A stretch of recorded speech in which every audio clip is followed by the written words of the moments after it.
Tuesday, Thursday, or Friday. Mom, I can't find my cleats. No. 6:30, I can't make it. I've got to look at the queue. Hey, where you going? I'm going to Susie's for dinner, remember?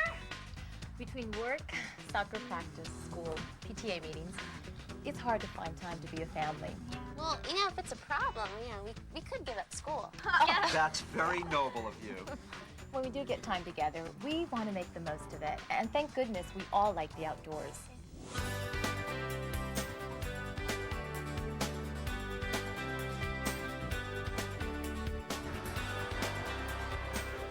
ATV riding is the best. It's a blast. And it's something we can all do together.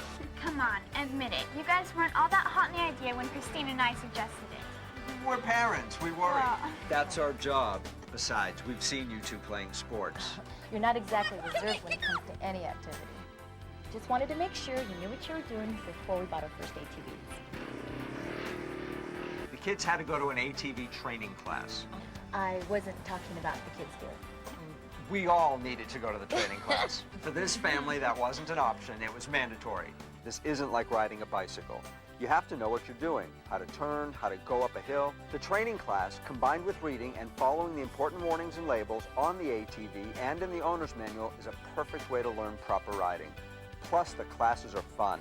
You get a chance to meet other riders and find out where the best trails are. We all had a great time. But most important, we wanted to make sure that the kids knew what they were doing. Correct me if I'm wrong, Dad, but we weren't the ones who had problems starting the ATV. Yeah, well,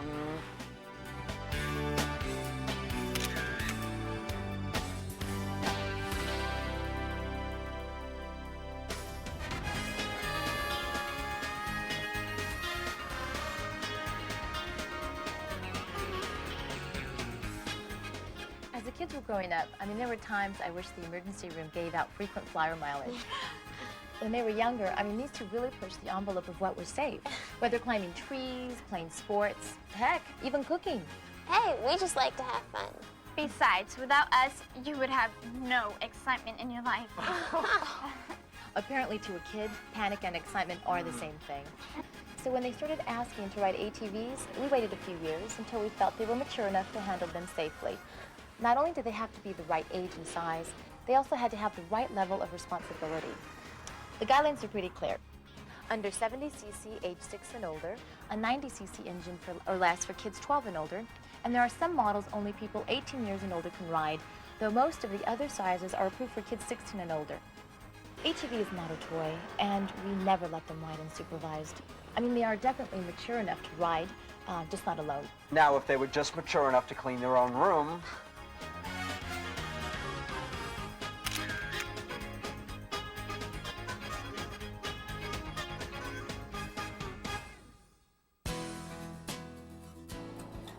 My father taught me the meaning of the words responsibility and maturity. The word fun, I learned on my own. As a kid, you think that there's no way fun can go hand in hand with responsibility and maturity. As an adult, you realize it has to. Yes, old wise one.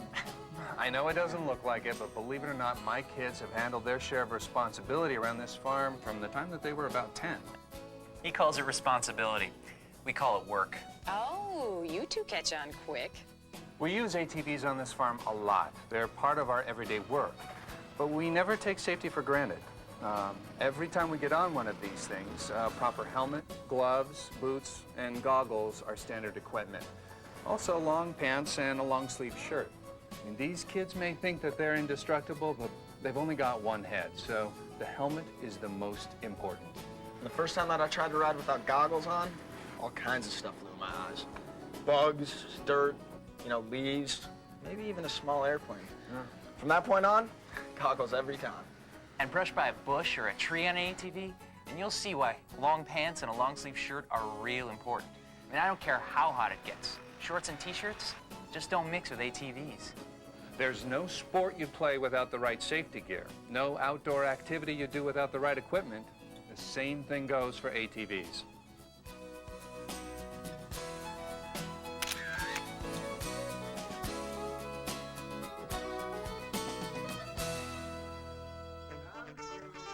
There are a lot of words you could use to describe our household. Harmony is not one of them.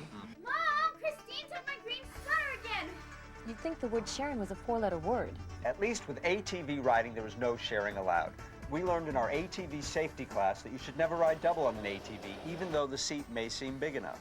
You see, to ride an ATV, you have to be able to shift your weight to maintain your balance, forward and backward as you go up and down hills, and side to side when making turns. With the passenger, that would be impossible. Mom, someone took my helmet. Speaking of impossible,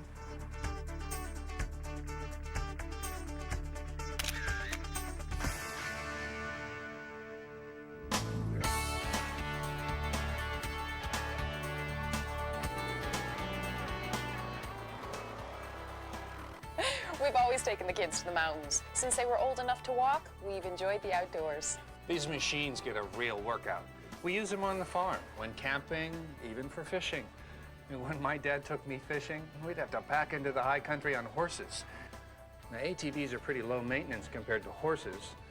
With horses, you have to feed them, water them, groom them. These kids have it so much easier these days. Here we go. I had to walk to school in the snow 12 miles. Uphill, both ways. My kids, funny kids, don't you think? One thing I have taught them to respect from day one is nature. We only ride where we're supposed to and never off the trail. Not only is it unsafe to ride on unfamiliar ground, it can also hurt the environment. If ATV riders don't stay on the trail, the ranger would end up prohibiting ATVs altogether. So, if we want to keep on riding out there, we have to respect the environment. If I couldn't ride an ATV, I'd have to get back up on that horse. And I don't want that. None of us want that.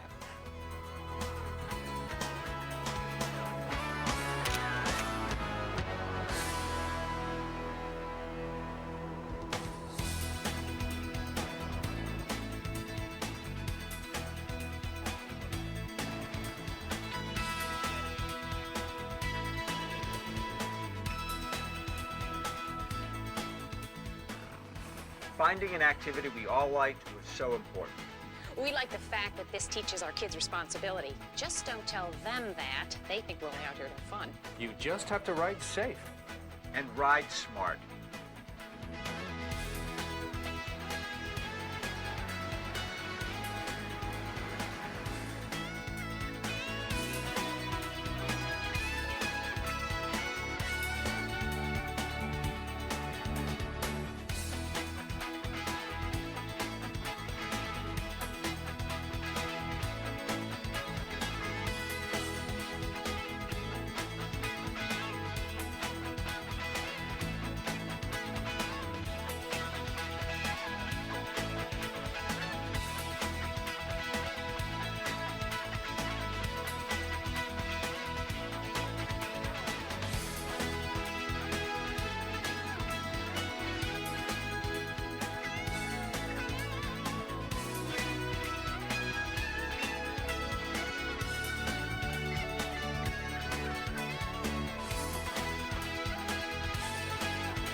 My wife, Rexella, is a beautiful lady, both inwardly and outwardly.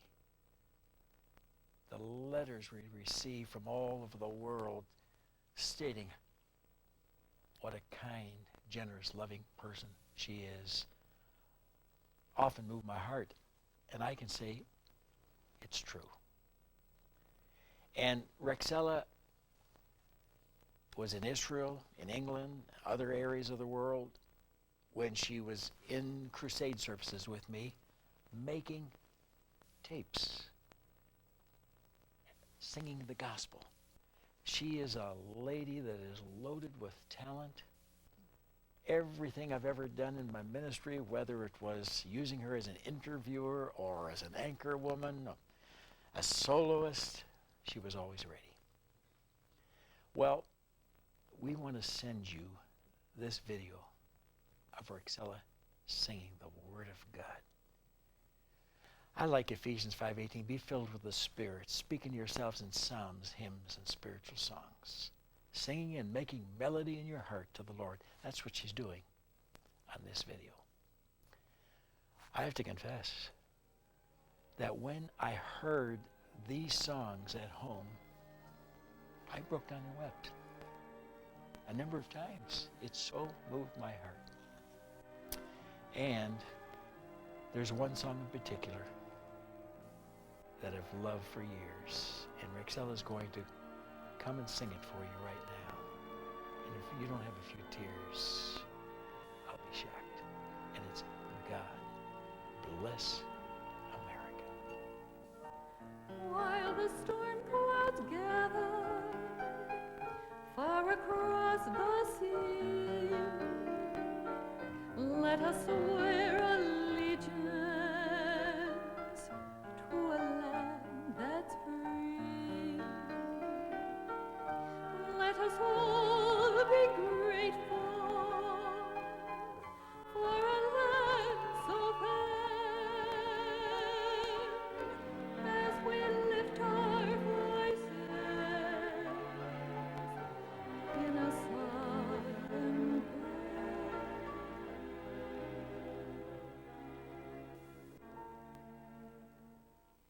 God bless America, land that I love. Stand beside her and guide her through the night with the light from above. From the mountains to the prairies to the oceans white with foam. God bless America, my home sweet home. From the mountains to the prairies to the oceans white with foam. God bless America, my home sweet home. God bless America, my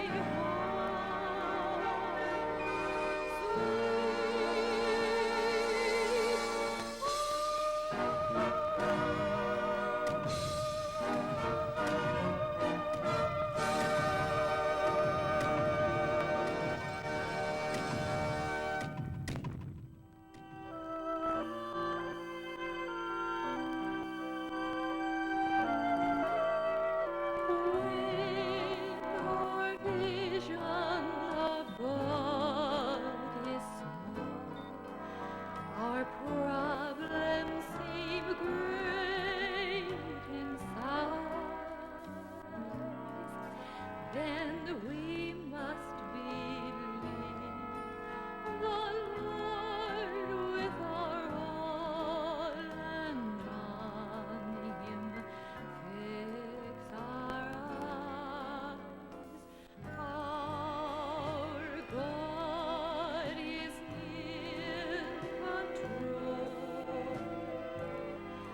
Though pressures burden the soul,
There are sad and lonely people everywhere. Be a friend, show some love. It will lift them from the dungeons of despair. Show a little bit of love and kindness, never go along with hatred's blindness. Take a little time to reach for joy and wear a happy face. Sing a little bit when the days are dreary, give a little bit to a friend who's weary. That's the way to make the world a happy place. Offer help, bring some hope to the fainting and discouraged on life's road. See a need, lend a hand. There are many who are crushed beneath their load. Show a little bit of love and kindness, never go along with hatred's blindness. Take a little time to reach for joy and wear a happy face. Sing a little bit when the days are dreary, give a little bit to a friend who's weary. That's a way to make the world a happy place. Be a light, show the way. Be a light within the night for those who stray. Speak a word, loving word, that will bring them back to walk the narrow way. Show a little love and kindness, reach for joy and wear a happy face. Give some help to one that's weary, make the world a happy place. Show a little love and kindness, reach for joy and wear a happy face. Give some help to one that's weary, make the world a happy place.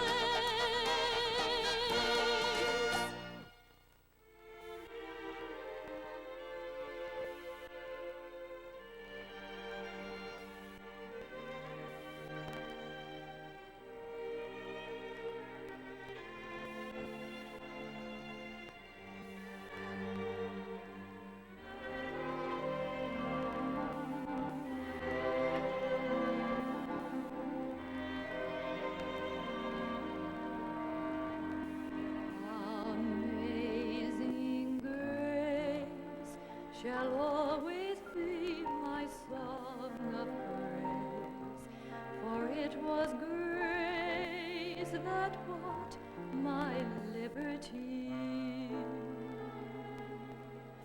I do not know just why he came to love me so. He looked beyond my fault and saw my need. I shall forever lift my eyes to Calvary, to view the cross where Jesus died for me. Oh,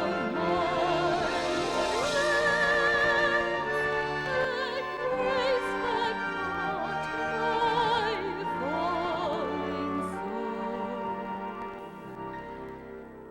He looked beyond my fault and saw my need.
the beginning, God created all the heavens and the earth and the animals and man to watch over them.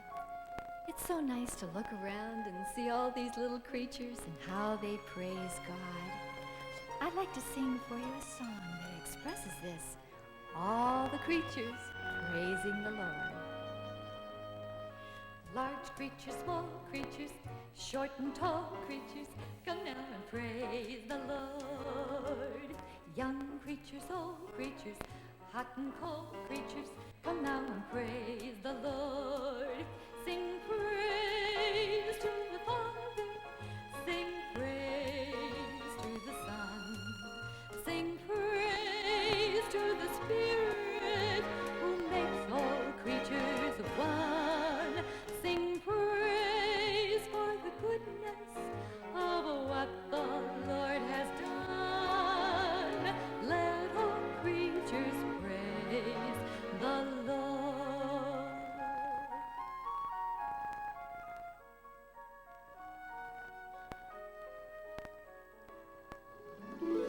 Low creatures, high creatures, flying in the sky creatures, come now and praise the Lord. White creatures, brown creatures, all the world around creatures, come now and praise the Lord. Sing praise to the Father, sing praise to the Son, sing praise to the Spirit who makes all creatures one. Sing praise for the goodness of what the Lord has done. Let all creatures praise the Lord.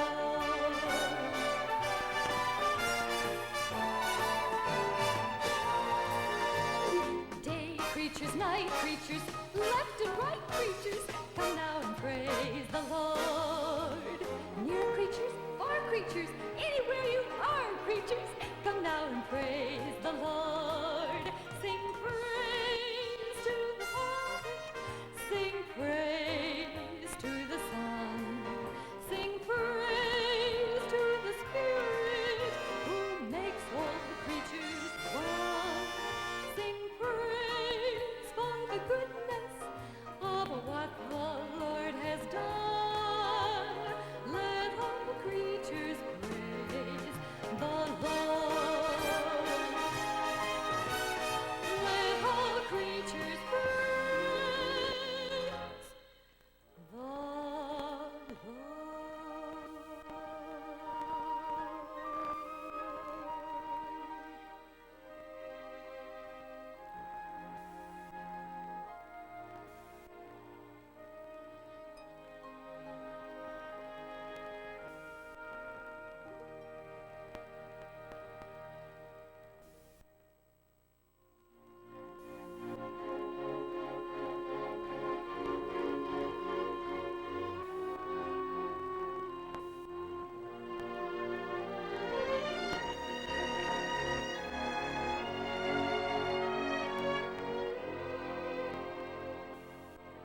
Time after time I went searching for peace in some void. I was trying to blame all my ills on this world I was in. Surface relationships used me till I was done in.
go tell everybody that Jesus Christ is King. Jesus Christ is still the King of Kings. Get all excited, go tell everybody that Jesus Christ is King. Get all excited, go tell everybody that Jesus Christ is King. Get all excited, go tell everybody that Jesus Christ is King. Jesus Christ is still the King of Kings. King of Kings. You talk about people, you talk about things that really aren't important at all. You talk about weather, you talk about problems we have here at home and abroad.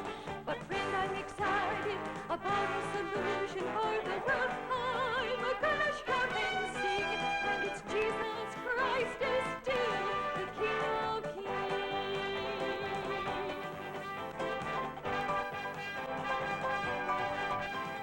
Get all excited, go tell everybody that Jesus Christ is King. Get all excited, go tell everybody that Jesus Christ is King. Get all excited, go tell everybody that Jesus Christ is King.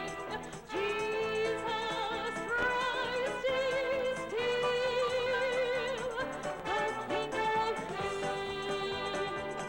The King of Kings. The King of Kings. The King of Kings. He's King.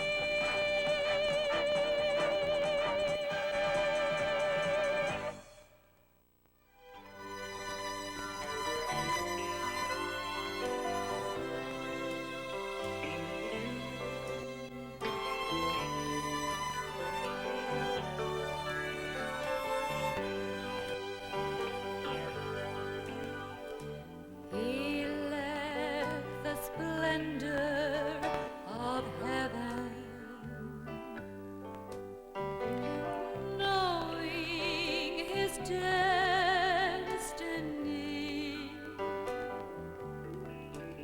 'Twas the lonely hill of Golgotha, there to lay down his life for me.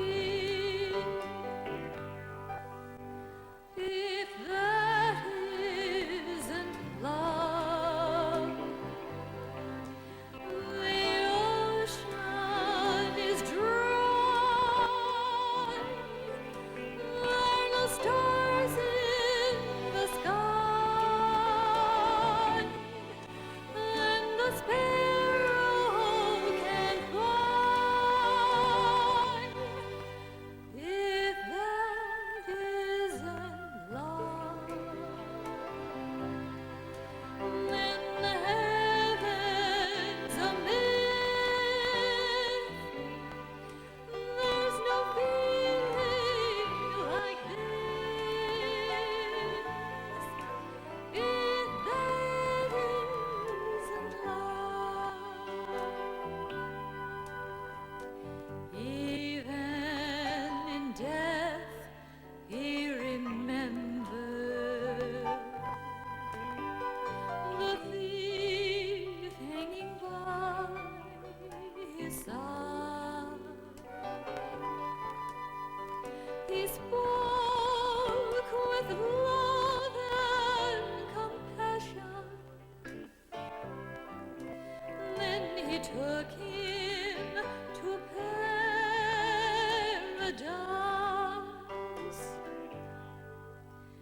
I'm in the Jesus and Roxella is killing it.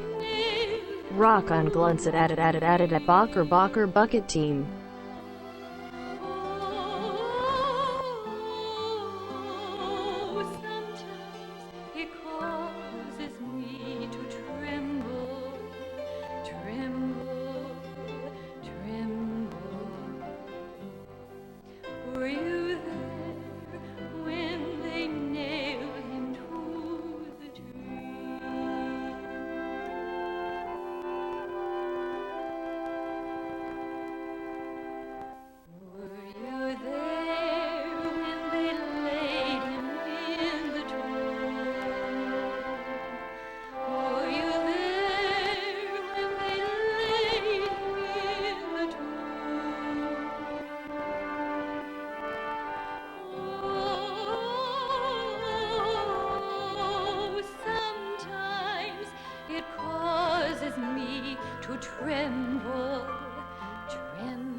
Working at a busy reference desk several hours a day, 5 days a week, requires a lot of training, skill, experience, and patience in helping parents find correct and useful answers to their questions.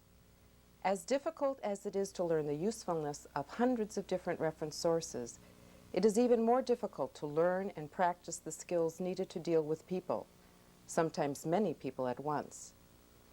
To be an effective reference librarian is not just a matter of skills which can be learned to give the correct answer. Often it is characteristics such as friendliness, patience, sensitivity, and assertiveness which describe the most successful reference librarians.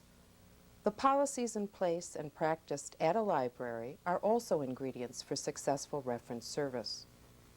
Today you will see 3 scenes which will illustrate our theme that reference is more than an answer. After you view these scenes, it is up to you to discuss what you have seen in the context of your own experience. A list of discussion questions included will help you get started.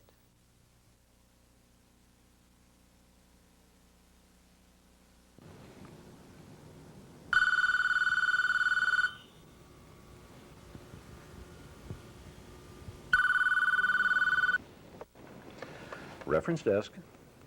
You'd like to know how to spell hors d'oeuvres? One moment.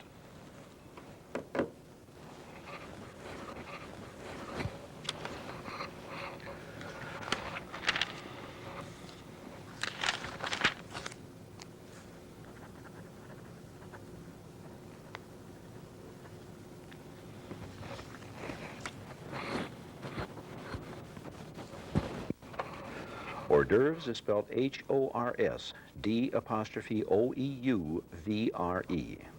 Thank you for calling. What would you like? I would like to find out about Traber Karma. Would you spell that? T-R-A... You'll have to wait. I'm helping this person right now. Well, I don't really know. Mary's doctor said... Oh, the medical dictionaries are in the 610s. You'll find those books in the 5th bookcase.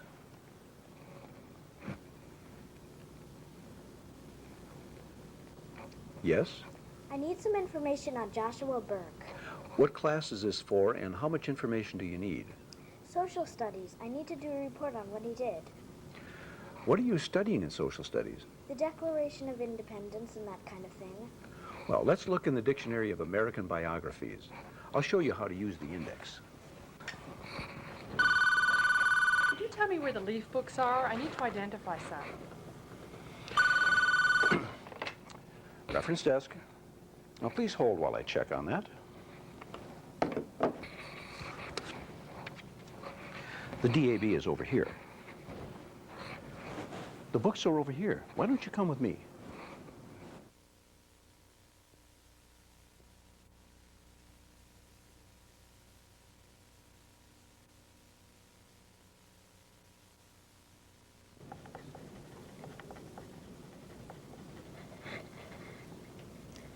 Hi, may I help you?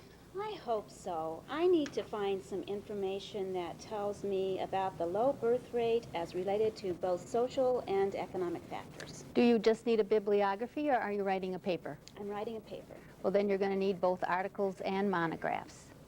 Well, I know I need articles, but what are monographs? I thought you'd know. Monographs are books on the subject. Well, I need those, but... Okay. I think I also need statistics, too.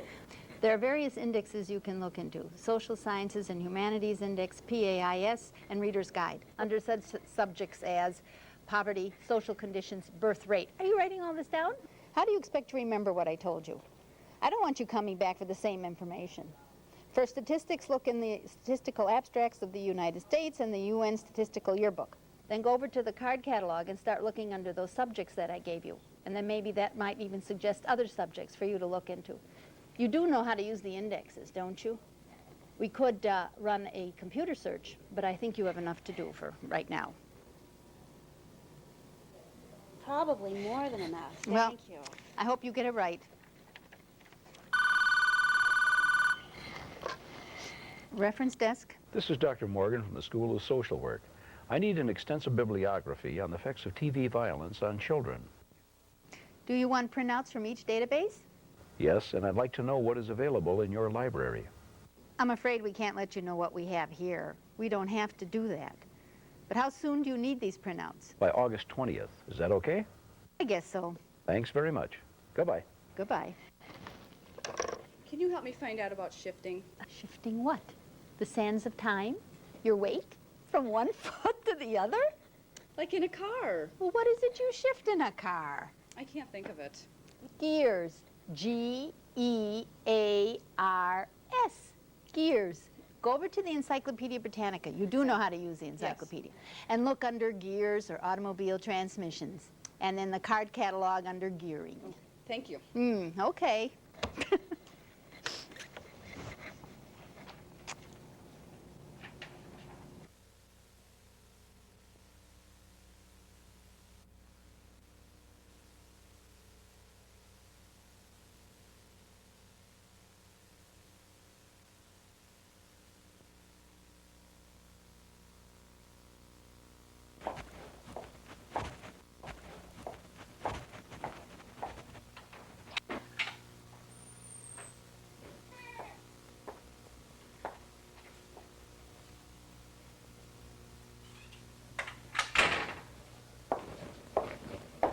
Hi, can I help you? Yes, do you have any books on infertility? No, we don't have very many books at this library at all. Well, the ones we have are fairly technical, and they're for the medical staff only. Oh, I just saw your sign, and I thought maybe you could help me. Have you been to the public library? No, I'll go there. I was just in the building for a doctor's appointment, and my doctor suggested this new infertility drug I should try, and I thought maybe you'd have a pamphlet or something on it. We don't have any pamphlets on any of the fertility drugs, but we do have something called the PDR, which might be helpful. Have you ever used that? No. Well, come on with me and I'll show you. Okay.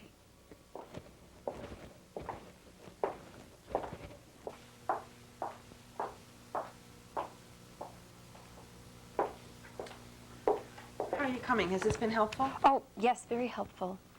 You see, we have a 2-year-old daughter, and my husband and I really want to have another child, but you know, isn't that kind of selfish? I think that a lot of people would be happy just to have one, but I really wanted a brother or sister for my daughter to grow up with. What do you think? You think that's selfish? Well, I think it's called secondary infertility. Do you think the public library might have information on that? It's possible, though you might try the College of Nursing library. Have you ever been there? No, no. I'll call there and see, and then I'll get you the address. Oh, thank you very much.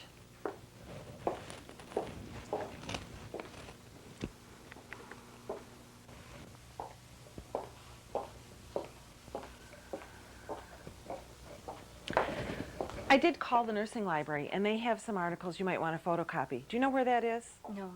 Well, I wrote the address of that library down here on this pamphlet.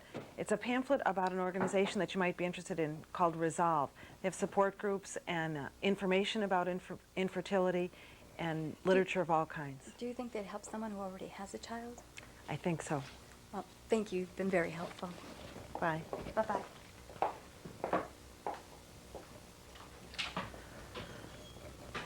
Good grief. The world is overpopulated enough as it is, and she wants to have more babies?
it. You can talk to me. It's okay. I want you to talk to Penelope. That's why we're here at this end. He says he has fun with you, but he says he doesn't know what he wants to do. He gets confused. He doesn't want to retire. No? No. Does he still want to show, do you think? That's what I kind of wonder. Let me picture Okay. that for him. He's still a little nervous. Let me see if he'll, You know, he'll and you can focus on wait. it. Yeah, hold on. He says he starts it out with, I don't know, and he goes, I just don't like all those people looking at me. He has a hard time at the shows just with people looking at him. He doesn't mind working with you alone, but actually he's quite shy. I think that may be he's not a show-off, that's Yeah, for sure. it's No. okay. It's all I think our best stuff is when no one is peeking. That's right.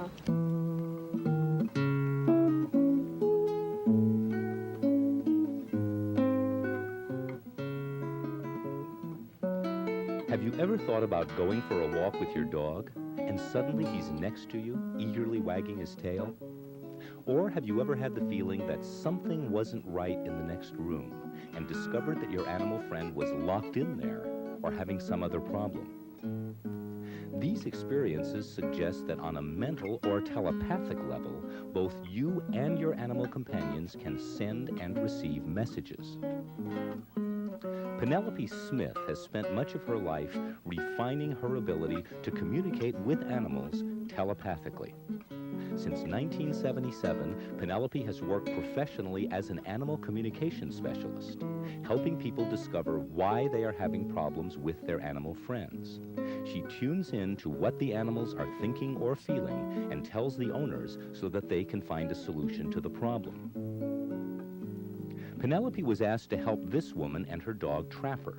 He is extremely sensitive to raised voices, will not allow anyone to pick him up, and has several health problems that are being treated with drugs.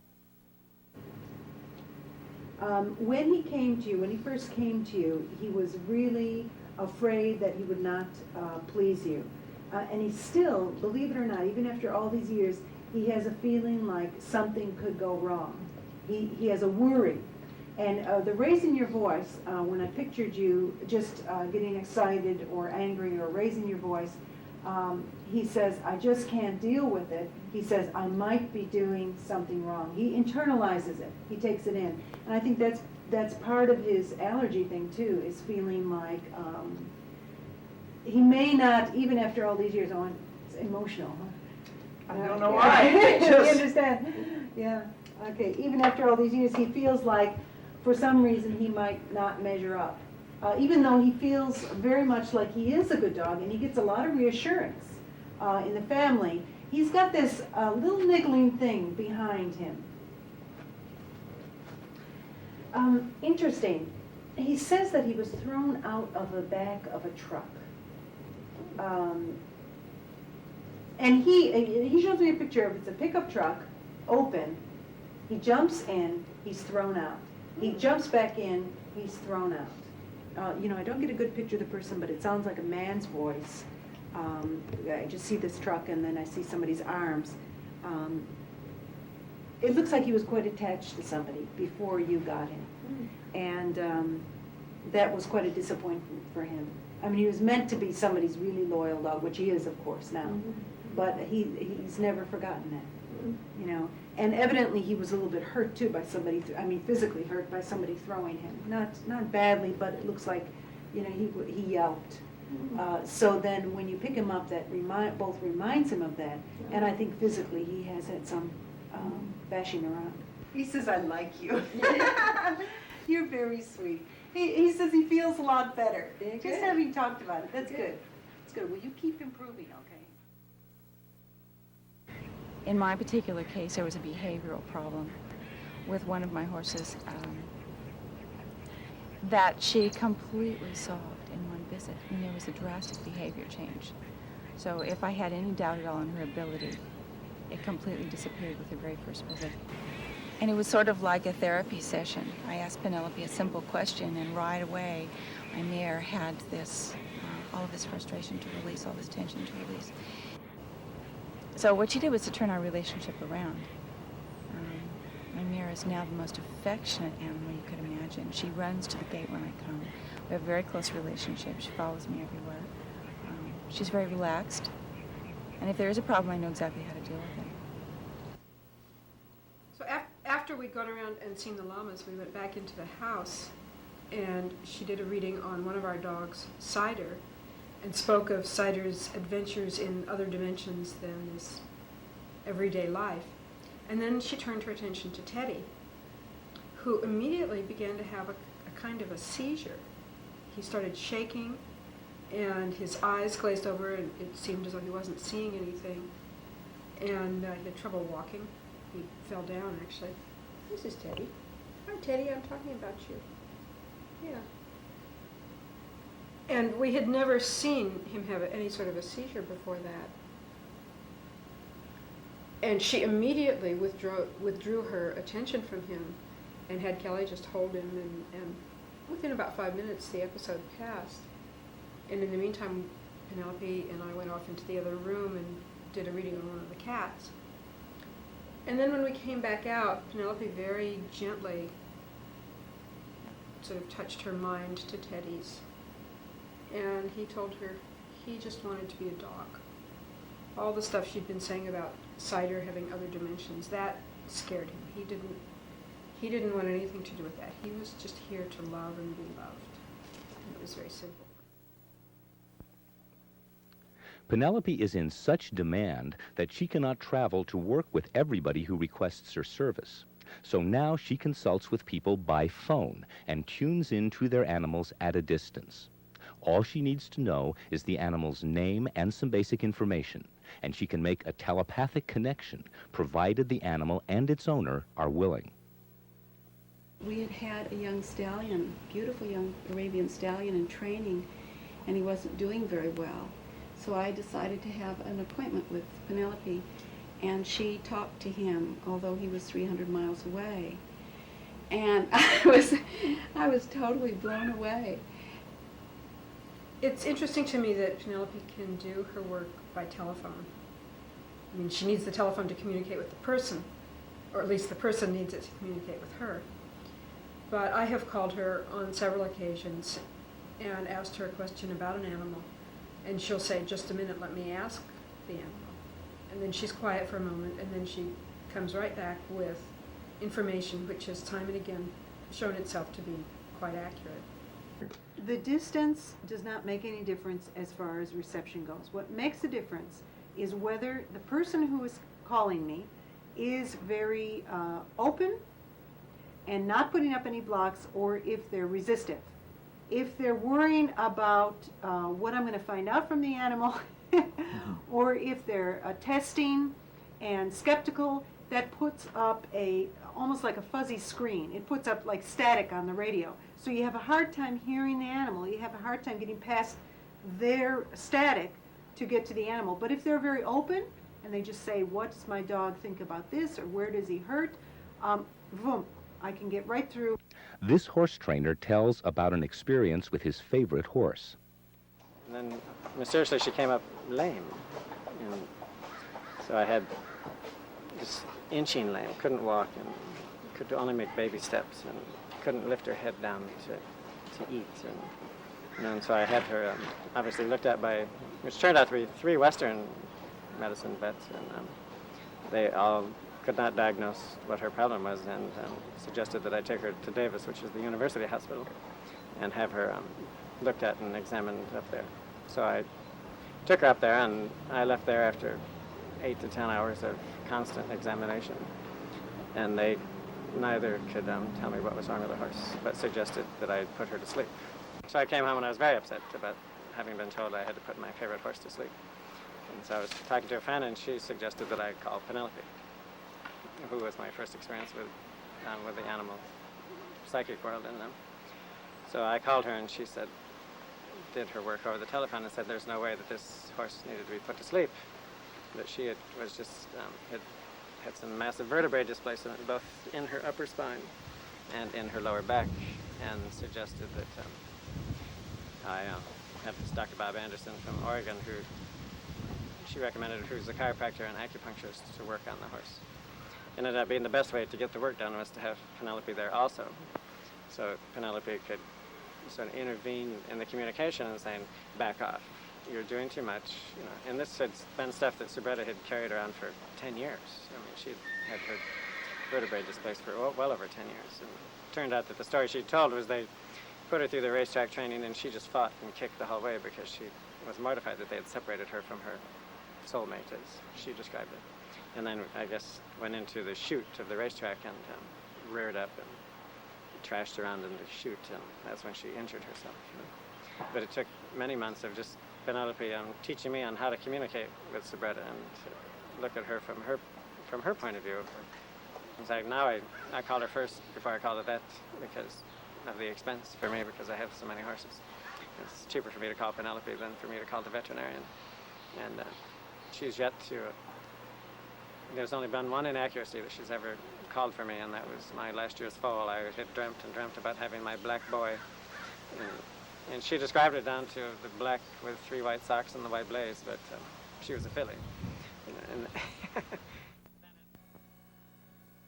I used to sit in the park, in the playground, in the bushes, and talk to the birds and say, please come to me. I used to picture myself as St. Francis. Because St. Francis was a model of mine. And I used to say, little birdies, please come to me. And I close my eyes. I'll close my eyes, come to my hand. And I had Perf dose get off the planet before Bill Gates puts implants in you and Musk puts you To me, to have a wild in the animal mat. trust you is, as you know, is just melt your heart. You know? So besides having the ability to listen to animals and to be quiet with them and to get their viewpoints from when I was very young, I enhanced the ability by my counselor training, which trained me to really open up, be receptive, and understand what people were saying. So what I do is simply open up and listen and get real quiet, which is real natural, again, for me in communication, is to just get real quiet. I don't go into any trance state, or I don't spend minutes or hours preparing ahead of time. It's something that I can, because of my practice in it, simply be right now here for the animal and listen. The reason that I know that it's not just my imagination is the result. Over and over again, thousands and thousands of animals I've communicated with, they demonstrate the changes. When I talk with them about upsets they have, problems, things that are confusing to them, why they're behaving the way they are, they change. Behavior changes, they relax. Many times it's drastic, the changes in them, that could happen for no other reason than that they understood, they were understood by me, and that we worked out a solution. Within the first month that we had her, she killed 4 chickens. My husband became very upset and said that we had to get rid of her, and I became very distressed and reluctant to let go of her, but I finally called the vet and I said, you know, I just don't know if this is going to work because of what's happening. And he said, well, before you get rid of her, call Penelope Smith, because I've referred her to a number of my clients to deal with animal problems, and she's been wonderful. So I called Penelope Smith. And she described exactly what Frenchie's state of mind was at the time, and that was that she had come from a very calm house where she was actually basically neglected. There just wasn't enough time to pay attention to her. She was well fed and not mistreated, but neglected. And she went from that into this situation of 4 acres, endless animals, numbers of people around all the time, and she felt like she was in a circus.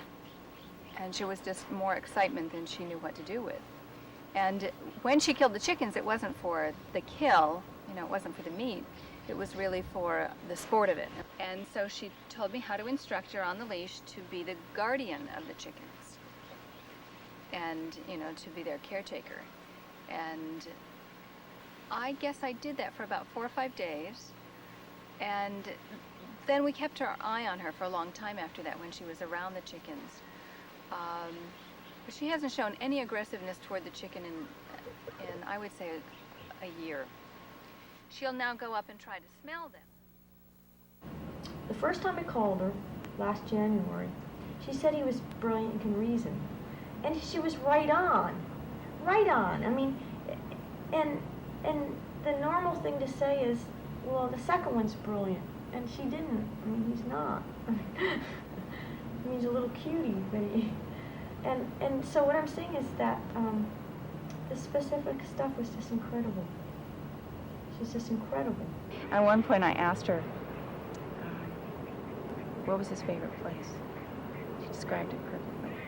She described it perfectly. She didn't know where he was. She had never been there before, of course. But she asked him, he described it, she described it to me. As soon as she saw the animals, she started talking. And she got so much about them. And the thing that struck me and my husband immediately was that she was picking up on things we knew. So that gave us a real basis for trust of what she said when she made comments that were outside of our experience. One of the truest signs, at least for me, that you're really getting their communication is it's not what you expect. You get surprised. You know, it's really not. About 5 years ago, when she was around 17 years old, she pretty much gave up living and started hiding, was underneath the bed a lot. I thought this was the end, you know. But the interesting thing about what went on with her was when she talked to Boogie about why she, you know, was thinking about leaving, you know, it was, well, it's like I'm too old. Cats aren't supposed to live this long, you know. And was like, well, where did you get that idea? You know, and well, she got this picture of this particular tall guy. Now this was one of my students who had been over to the house, and when she told me this, what she was getting, I remembered the whole incident when I had, you know, given him Boogie's age, and he had kind of said, what?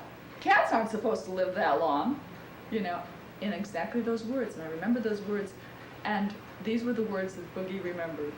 You remember this incident, Boogie? Yeah, you sure do. Well, that was handled. It was like, well, you know, you can live longer than that, and whatever. And just within, well, the next day, I mean, she was up and around already, you know, and she'd been hiding for a week, not coming out hardly to eat, and the sore was getting worse and worse. The sore went away. Within a week, their hair was back, you know, but the sore was healed, and she was who she is. Telepathic communication is when you receive it, you can get both visual, mental images from the animal, like when you ask an animal what happened. Say a horse has hurt themselves the night before and they have a big gash in their leg and nobody knows how it happened. So I ask them, well, what happened? They will show me a series of pictures, mental pictures of what happened. So they'll show me getting their leg caught in the fence and pulling and it tearing. And that will come in mental pictures. Along with that will usually come their emotions, their feelings about it, their pain, their anxiety. Also, what can come across is a message, sense of audio, of hearing what they say. I feel that I instantly translate into words and I get the message with words. Sometimes they do actually give you phrases because they learn words from hearing them from people over and over again, but most of the time it's a translation into words of a concept. So you get a concept, an idea of what they're saying, which then to tell other people I translate into words. Also, you can get feelings in your own body of how they feel, or feelings in their body. Tuning into their body, you can feel their pain, or you can feel where the energy feels like it's hot or it's about to burst or it's blocked. I get all the senses combined so that to translate it into words sometimes takes a long time, even though it was sort of an instantaneous perception. My horse all of a sudden seemed to give up on life, and she had been losing weight, and my son had been feeding her because at the time my back was hurting, so he was kind of taking over, going down and putting hay over the fence. And within a 2-week period of time, she had gone from this full, meaty, shiny, lovely mare to this thin, frail, weak horse that could barely get around. And I was so stunned when I had finally recovered from my back injury and gotten down there to see her, that it just tore me apart. And I immediately called Penelope. She's my lifeline when it comes to the animals. And I asked her what was going on with Buck, and she said, well, Linda, you have been so negative, and it's affected her in such a way that she feels if she were gone, life would be easier for you. Which, oh my gosh, I mean, that revelation just completely, it was like being punched in the stomach. So I immediately went down to the barn and had a talk with her and told her life would not be better without her, that life would be worse without her. She's been with me for 21 years. And it came down to the backhoe coming out to dig the hole, the veterinarian coming out to put her down, and my friends coming out to support me through the process. But because of the phone call to Penelope, I called everyone and canceled. And she and I started over again with dealing with this negativity that I was putting out. And she's still here. She's beautiful. She's healthy. Penelope says that most of us can develop the innate ability we have to send and receive messages from all life forms. In order to facilitate this, she has conducted numerous workshops with people and their animal companions to gently guide them in this process. All kids telepathically communicate with each other, with their parents. Not everybody receives it. The animals do. So they gravitate toward animals. You notice kids, given a choice, will go to another animal, a different animal than a human animal. They gravitate to them because the telepathic communication is in there's no barriers there. So you see a lot of kids are like this, but they quickly lose it because humans are social animals and enjoy the approval of their peers. So quickly, kids learn that in order to get mother's approval, aunt's approval, their peers' approval, they better toe the line. And the line has been in this society that telepathic communication is for flakes, and witches or something. And that it doesn't exist, and animals are stupid, their brains are this small, and they don't think, they don't feel. I mean, you hear people saying this. So basically, my approach to animals and why I am very successful with helping to handle problems is I regard them as who they are, fellow spirits with different costumes and therefore different experiences. A cat is a cat, a dog is a dog, a human is a human, but and so that all colors all our experience. But basically we're all spirits, and we can all learn from each other, and we all have infinite capacity to understand. And on the most basic, inside, heart-to-heart things, we're all the same. One of the ways that Penelope helps people tune into animals is through a meditation that has them actually become an animal. And now choose an animal or let an animal come to you. Feel their presence or visualize them. Whatever animal appears to you, imagine it clearly and notice its physical features. Sense its mental and spiritual qualities. Now, as you feel yourself getting closer to the animal, make a shift and get inside the animal's viewpoint. See things through its eyes.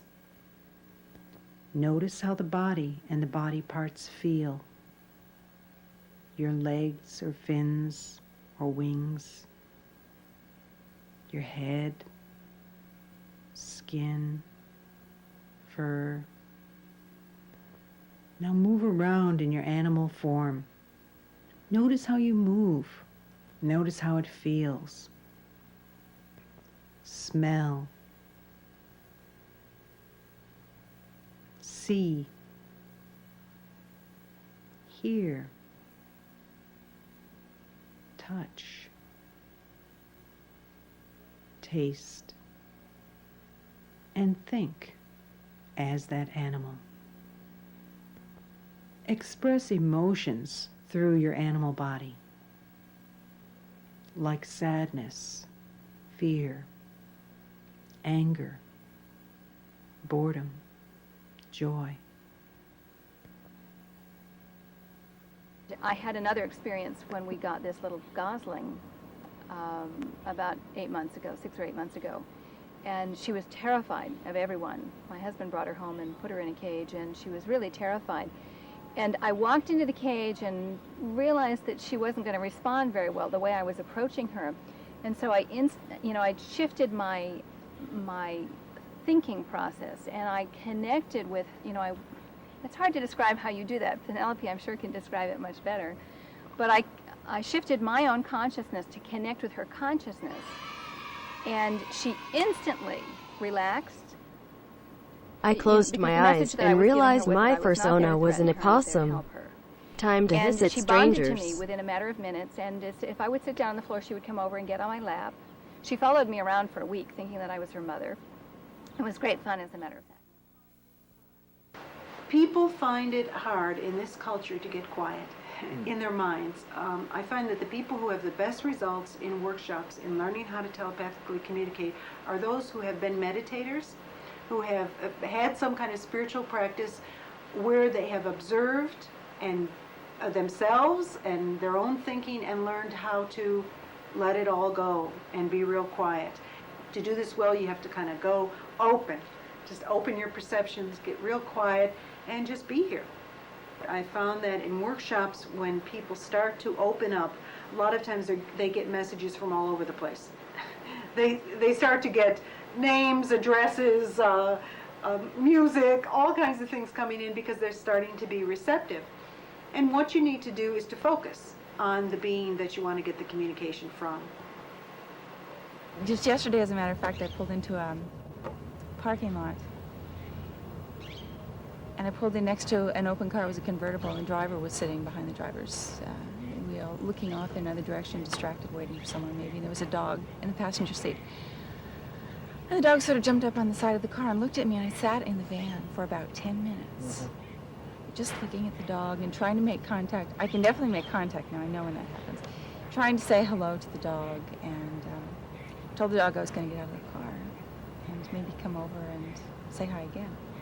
So I finally did get out of the car. I went over, I reached out and touched the dog. I was scratching the dog behind the ears. And the owner hadn't noticed yet. I reached over and got very close to the dog, and finally started talking to her. The owner turned around. She was shocked, and she said, "What are you doing?" I said, "I was just saying hi to your dog." She said the dog has never let anybody come up to the car before, never. I was astounded. I wanted to say, well, we've been talking for the last 10 minutes, but of course I didn't.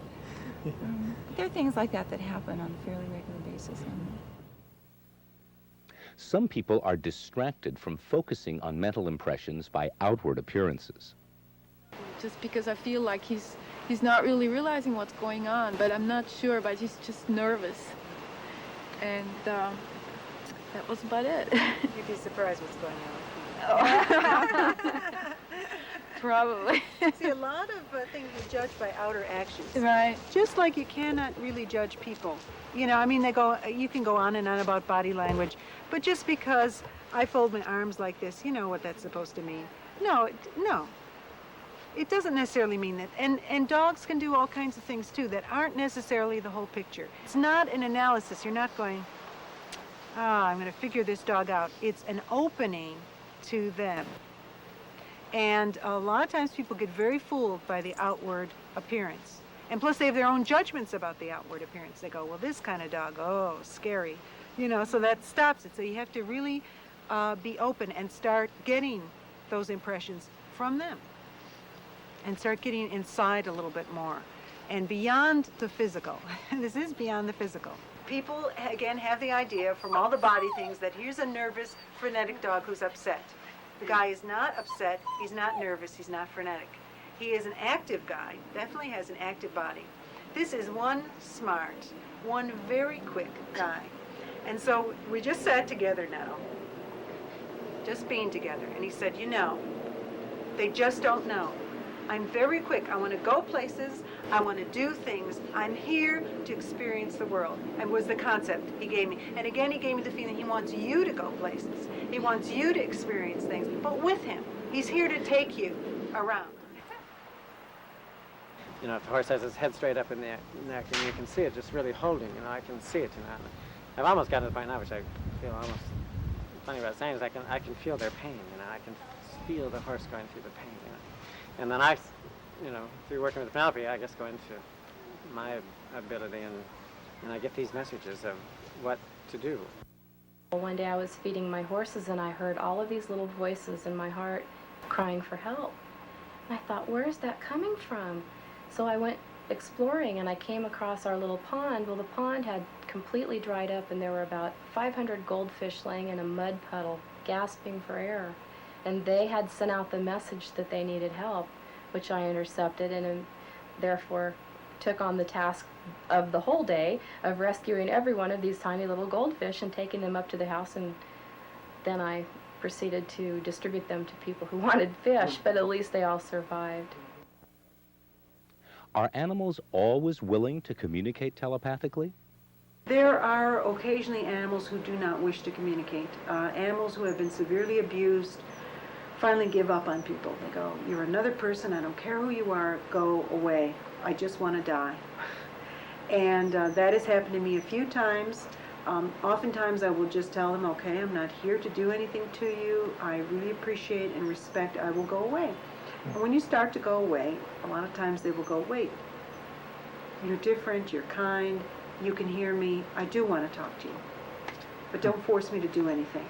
Other times there will be animals who are angry, dominating, manipulate their people, and do not want anybody changing that. They don't want anybody getting in on their game. It's usually animals who themselves have been manipulated and dominated. They turn it around and they start to dominate and manipulate people, and they do not want somebody coming in who knows exactly what they're doing. And sometimes they will actually, it's only been a few cases, but I remember them very well, who actually get violent towards you and go, get out of here or I'm going to go after you. Most animals are joyful and open and relieved to communicate. When you get an animal's attention, even if they're sleeping, they can communicate. In fact, I find, especially with young animals, with puppies or kittens, who are very into and distracted by every little thing that goes around them because they're learning about their environment with their new bodies. When they're sleeping, it's very easy to get right to them as spiritual beings. Penelope was really able to tell me what the animal's intent was and what to do in this very confusing situation. I had two dogs, and after speaking to her, what was happening in the household made sense. And she informed me that the two animals were totally opposite in personality and disposition, that there was no way, really, that they were ever going to get along. And if they were kept together, it would be dangerous, which it had already been because one of them had injured me. And she was able to tell me that one animal, which is the one I have now, is so close and in tune with me that if I were to give him away or find a new home, he would die. He would not be able to handle the separation. And the other one had such a light and happy type disposition that he would do well and find for himself people that would be good for him.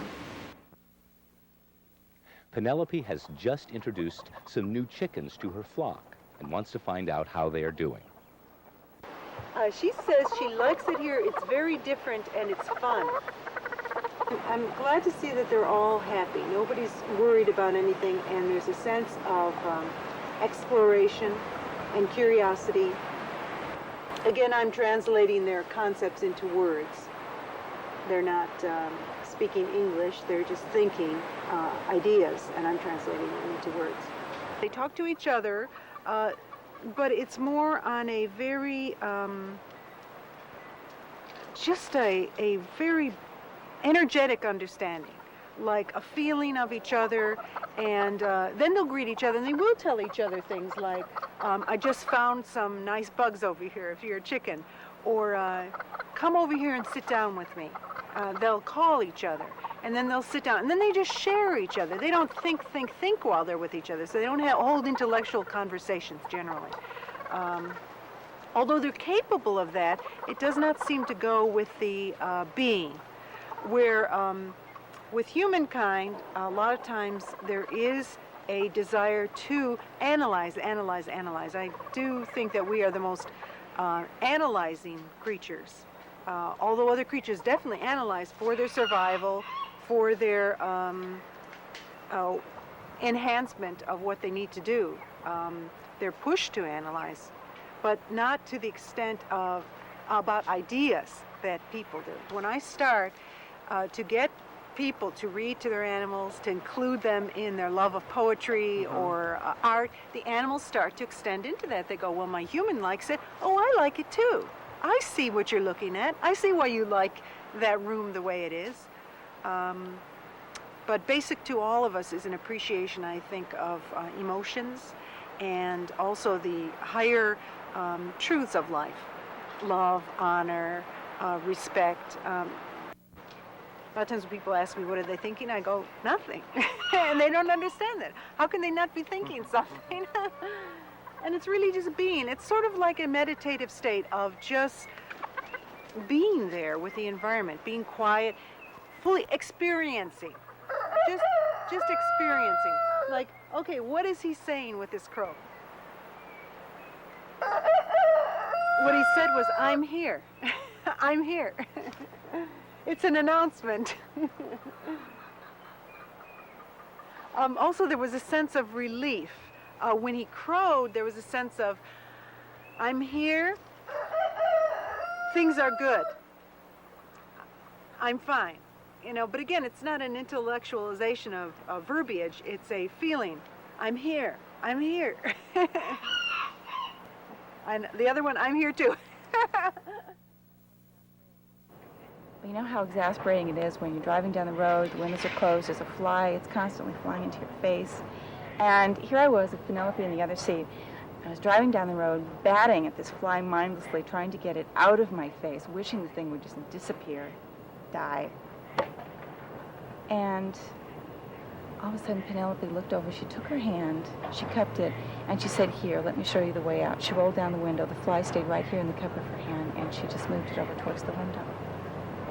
I was so embarrassed because suddenly I realized, you know, that this was part of it. This little fly was part of the whole that I was supposed to be aware of. They love it when you go home and start opening up to them. They just love it. They'll change their attitude, their behavior, their postures, everything. You know, even like people have brought up different examples of the consultations. Why did the cat change? Well, we connected. They connected with somebody who listened to them and related to their person who matters to them. And they go, oh, relief, great. They understand my pain, and now I can release the pain. And, you know, they understand I feel this way, and great, now I can change. Now it feels good. Psychosomatic illnesses are common in animals, especially in domesticated animals, who often are subject to the same stresses that people are, and are subject to the stresses from their people that then precipitate illness. They'll get upset about changes in their environment, people coming and going, people being upset with each other, people having fights with each other, and the animal will come down with an illness, which is precipitated by stress of emotion. And if you can help the animal to release and look at and then talk about and release the emotion, and then also help to change the environment that's causing the stress, you can help to heal the illness. When you have that special connection, and you really connect with them as spirits, and you know who they are, they know who you are, there's nothing like it. There is nothing like it. My heart hears the animals almost like they're on a loudspeaker, and there's nothing I can do to avoid it. I'll be walking along and I'll hear some animal saying, I need water, or I'm hungry, or I hurt.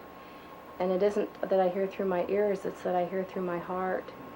So I take action on that. We learn from our animals, or we can learn if we're open to that. And Travis is really a teacher to me in many, many ways. He reflects many times what I'm going through. And sometimes when Penelope talks to me about why Travis is moody, she's really talking to me too. She doesn't say that, but I know, I can tell. One of my favorite cats, who's quite an old lady now and spends most of her time asleep in the bedroom, she said that when I take naps, Nia, particularly, or sometimes at night, but particularly when I take naps, Nia, the cat, feeds me ideas. And I can't say that I've experienced that. That one was one that stretched my sense of reality. But I have to admit that I've given Nia a little bit more respect since then, and I talk to her and relate to her in a different way. And I think that's a lot of what's important to me in Penelope's work, is that she has expanded my sense of who these beings are, these dogs and cats and whatever. I just very much appreciate that there's someone like Penelope out there who's specializing in this field. I think that at this point in time in our own evolution of the planet, where we've been decimating the environment, including the animal populations in the environment, that she's really important in raising people's consciousness about the value of those beings, and raising people's consciousness to the fact that we can communicate with them. They're not just some foreign object out there that that we can do anything we like with, but they do have a real important part in the whole scheme of things, and that we can talk with them. She's my hero because she's changed things for me on several different levels. Of course, the individual problems with my mare that she's solved have made my life easier and our relationships closer. But she's also done something on a broader level. I grew up loving animals, wanting to be near them, wanting to understand them, and feeling sort of responsible for every living thing on the earth. I've always felt that we're responsible for each other and that everything was part of a whole. And I felt that there ought to be some communication with animals. But there's always been that gap there, that language gap, and that misunderstanding of their intelligence and their awareness. And there was always some doubt in my mind as to how we could pull everything together. And it only took one visit from her to completely eliminate that gap. Many animals will respond incredibly to music, to art. In fact, people are finally catching up to what animals have been doing for years. Elephants have been creating art with their trunks. They have very facile trunks like our hands, and they can actually create designs and drawings, which people are now recognizing, and they've been doing it for thousands of years. Whales sing and do complicated songs. Dolphins also communicate in a way that people are just beginning to understand. Bees dance. They have incredible harmonies, rhythms, sharing of aesthetics, not necessarily the exact same way that we express it. They express it their own ways, but it's still beautiful, and they understand beauty, and they understand truth, and they understand companionship and love, and all the things that we regard as real basic, and when you come right down to it, are the real fundamentals of life. I don't feel that any being is complete without awareness and connection with other beings. On this planet are all kinds of beings, animals, plants, minerals, the earth. The more complete we are, the more we communicate with other beings. The more aware we are, the more expanded, the more we extend to all of life. And I think your joy of living goes up in accordance with how much you are in touch with everything around you, how much you sing as the canary's singing with the rest of life. So I find the more I communicate with animals and trees and rocks, believe it or not, and the planet Earth and everything around me, the more life seems full, rich, deep, loving, kind, wise. And the animals share that with you. They share it on a very intuitive basis. You don't have to talk about it. You don't have to intellectualize about it. You just feel it. You feel the vibrations of it. You feel the energy. You feel the connection. You know it. Fine if you can express it verbally or intellectually or analyze it, but that isn't the experience. That's an expression of the experience. And the more you experience other beings, I feel the more wise and loving being you become.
Total TV is now Bluefish TV.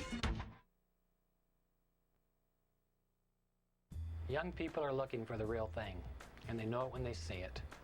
Few things in life connect to teenagers like music. Just like David in the Psalms, the musicians and teenagers on this video series express their doubts, their fears, and their joys of life. Velocity is about real people on a search for faith. Should you decide to keep this 13-week Bible study, we have already enclosed an invoice for your convenience. If we haven't heard from you in 30 days, we'll assume you have decided to keep the series and we will just bill you accordingly. If you have any questions, just give us a call.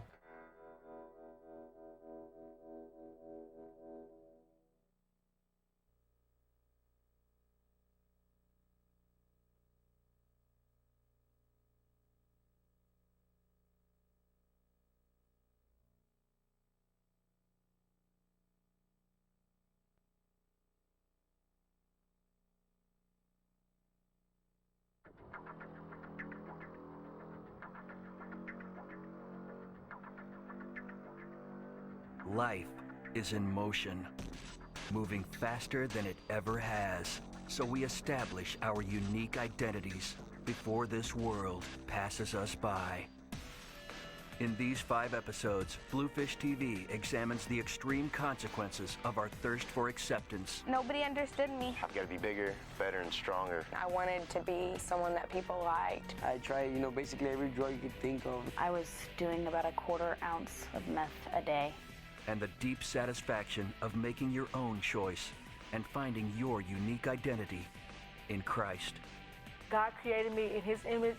He had me satisfied.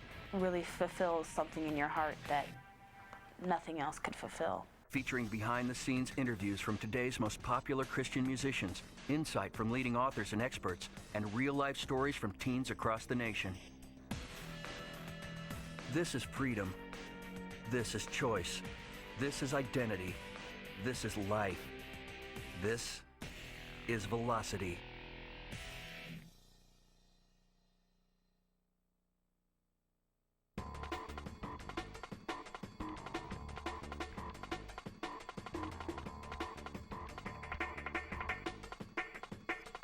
Total TV is now Bluefish TV.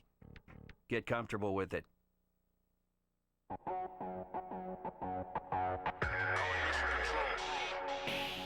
Rules and regulations, anger and unbelief. Today we'll look at why people are saying no to God. This is Velocity.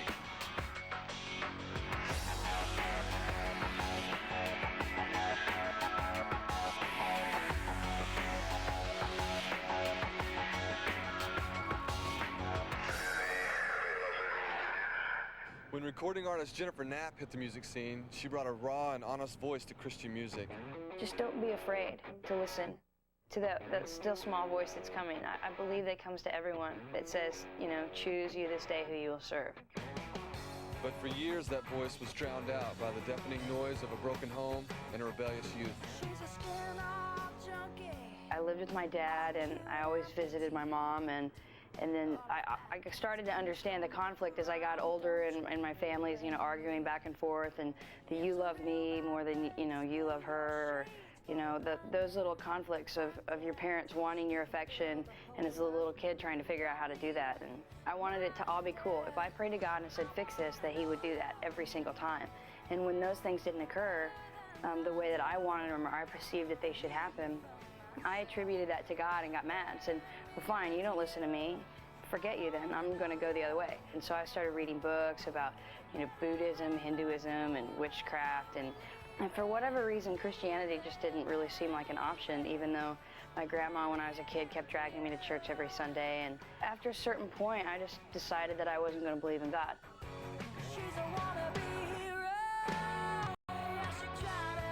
So basically, I left everything that I had behind where I'd grown up and went to school and was kind of trying to start a new life for myself. And I went to school, and here I'm partying, I'm drinking every day, and I'm thinking, at last, I'm finally free.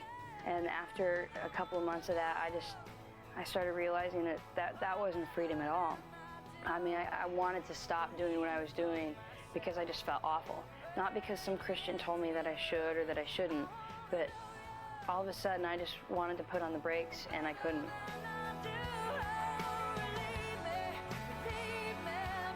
When I saw other people who were actually living a life that I wanted, it had really at the beginning nothing to do with their faith or their Christianity, just their lifestyle, that I wanted to not wake up in the morning and not know where I was at. And that was one of the first things that drew me to several of the Christians that I knew.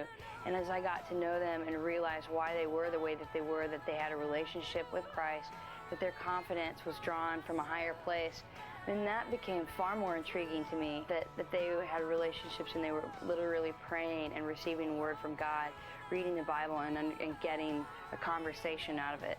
And as I started to get curious, more and more curious about that, I started to understand what they meant, because God was kind of cracking the door a little bit to me, and I felt like I was getting on, kind of on the party line a little bit, and it didn't take long after that for me to realize that that's really where I wanted to be. I think one of the major misbeliefs is that if I really walk with God, if I commit myself to Christ, I'm climbing into this box, and this box has all these limits, and now I can't do this, and I can't do this. You know what the problem was? It wasn't the commands. The problem was my misconception of God. If life and God's will and purpose and all that he has for us is this road, this journey that we're on, well, some of the road goes up through the mountains, and there's sharp turns, and there's drop-offs, hundreds of feet. If you go off the road, you're dead. And that's true of life. There's certain things, you can make bad decisions. You go off the road, you're dead, emotionally, spiritually, physically. And so what God has done is all along the road, because he loves us, he put up guardrails. Why? Because he knows when you break through a guardrail, if you've ever seen that happen, and you fall 1,000 feet, it's very painful. And so the limitations are to make sure I get to stay on the road, and where the road leads is where the deepest, greatest fulfillment in the world could ever come. And once I got on my brain, these limitations were for my good, it was like, wow. Now I get that verse that it talks about in 1 John where it says, his commandments are not hard. So what do you think? Do you think Christianity is all rules and no fun? That it doesn't matter what you believe as long as you're spiritual? There are lots of people who say no to God because they want to be smart, and they think Christianity doesn't make sense. Listen to Stacy. My parents took me to Sunday school. I dreaded it every Sunday. Like, I don't know what it was. Like, I hated going to church. Most of you know how Stacy feels. She's going to church because her parents make her. But she sees what's going on in the world and it's not making sense. She has a lot of questions. Like, if God's out there, then why does he let, like, people die? Or, like, the people in Ethiopia, like, why are they starving?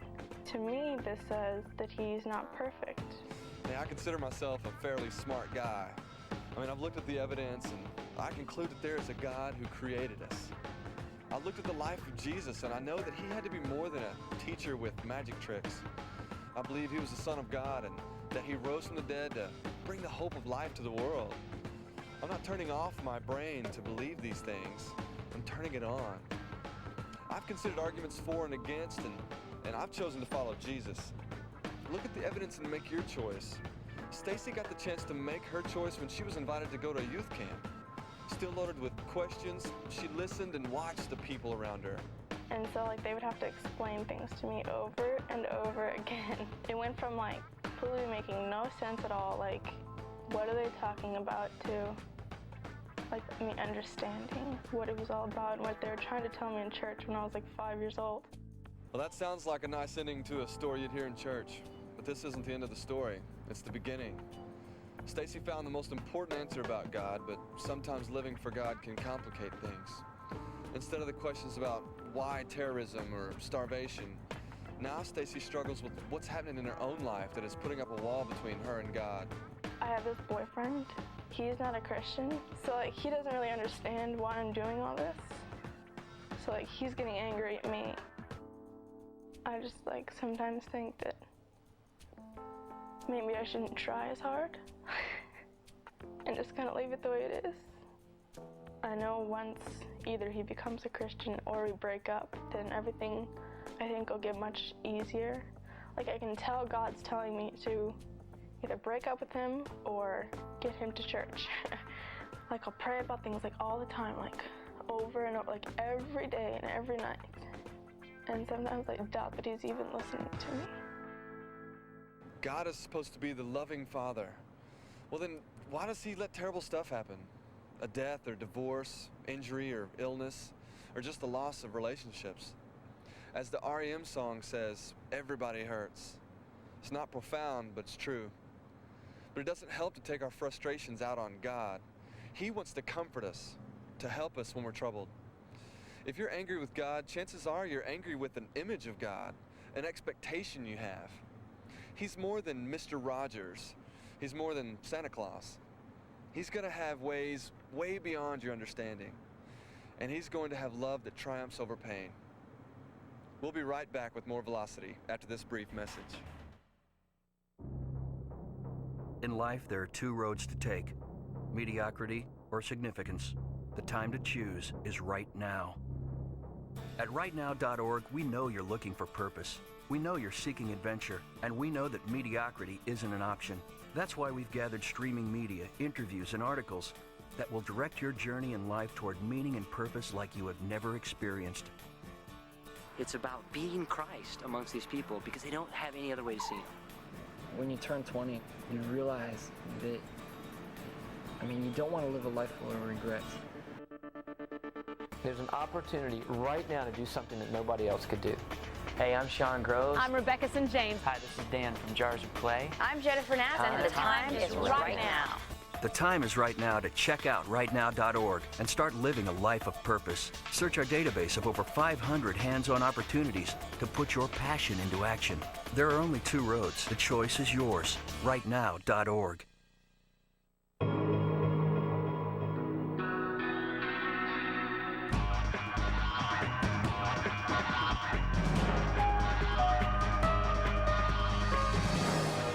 All right, contestants, I'm Joe Rogaine, and for $50,000, your first challenge is this. We're gonna amputate your pinky, inject it with syphilis, reattach it. You guys getting ready to go?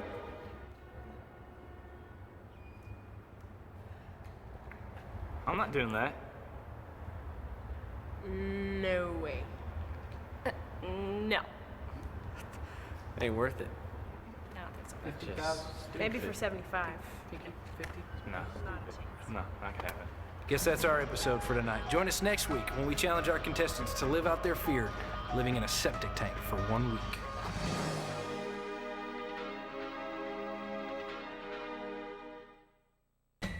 There's a lot of talk about spirituality these days. But what are we getting spiritual about? It means different things to different people. And unfortunately, being spiritual hasn't always resulted in changed lives. My mom basically raised me to believe in anything I felt should be believed in. Whatever you believe in is basically your own. I have a high tolerance for all religions. If that's your religion, that's your religion. Doesn't mean that it has to be mine, but if that's what makes you happy, kind of secures you in your own state of mind, go for it. I'm not gonna hold you back. Many times I've asked people, why do you believe in what you believe? Sometimes I get the answer of, that's what I was raised to believe. If I were to ask anybody anything, where does your God come from? Who created him? In my mind, basically, God is a fabrication. People have come up with ideas that maybe a higher being, such as God, has put us here. And we have put the idea of God into each other's head. Just things that people need explanations for. Where we've come from, who we are, what made us come to be. Is there a higher being? And I, too, am searching for that answer. The Bible is put here as a set of guidelines for society. And to get somebody to believe that there's a higher power governing these rules kind of puts a state of fear that makes you think maybe I shouldn't break these rules. I personally don't know if there is a heaven or a hell. Heaven and hell gives everybody a place to look forward to and a place to fear if we've done something wrong or done something good. I really have no problem with Christianity. I'm not saying that Jesus didn't have anything good to say. I mean, I'm sure he said a lot of great things, but he's just another man. There's been plenty of men over centuries saying good things. Well, to say that one man is completely perfect just doesn't make sense to me. Maybe he did a lot of good, but what about the things that he didn't do right? Well, I know that the story of Jesus isn't complete. There's an entire section that isn't there. Who knows where it stops? Who knows where it starts? But I'm just here to learn. Why do people say, that's your religion? It doesn't mean it has to be mine. Well, I think one reason could be that they all see the rules that Christians have and they don't want to follow them. Now, that might be because we do have too many rules. If we were saying you have to go to church 19 times a week and have your devotions every hour and you can't drive fast or drink Mountain Dew or watch The Simpsons, well, then we're just scaring people away. But God does have standards of behavior. He wants us to obey our parents, abstain from sex before marriage, and live pure lives. I mean, face it, some people just don't want to live like that, though. When people make that choice, there's not a lot we can say except maybe, try it, you'll like it. You see, people think they're living it up when they're really dragging themselves down. Jesus gives us a life full of purpose. He gives us strength to say no to temptation, and he offers a deep joy that surpasses the temporary pleasures of the fast lane. Maybe if we started living the abundant lives Jesus gives us, people would want to have what we have. You know, Christianity would be a pretty cool religion if it weren't for all those Christians. But we're not perfect, even after we meet Jesus.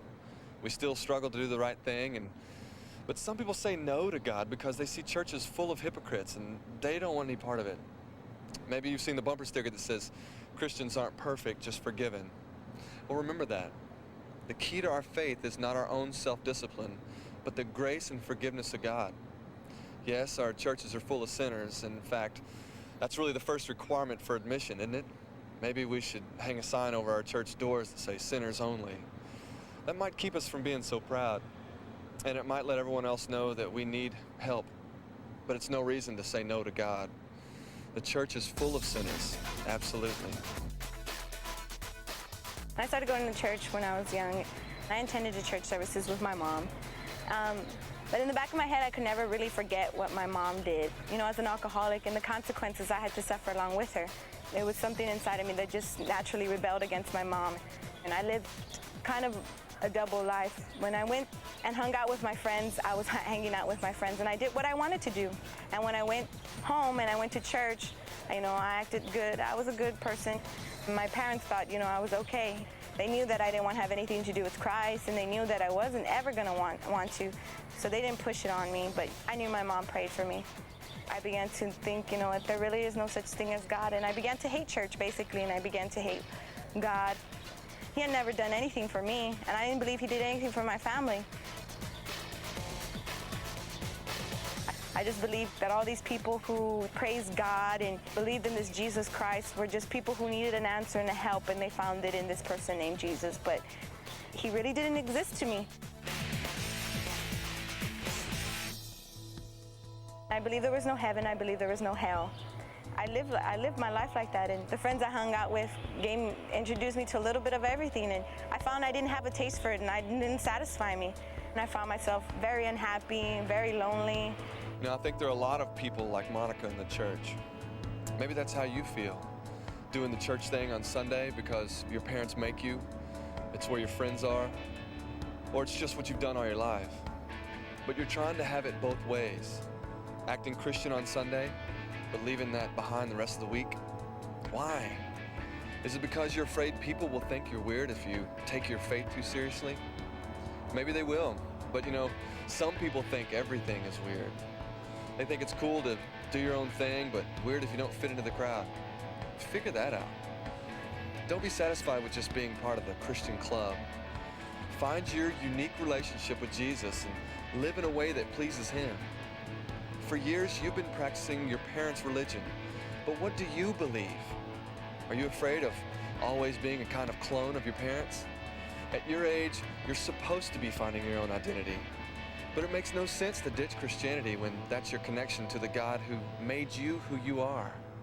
I attended a church service one week, and it was at a youth conference, and this man began to speak, but he started to describe exactly how I felt deep inside of me. And he began to say, you know, you feel like your life is going nowhere. You're lonely inside. You have nothing to do. Your life's going to be nothing.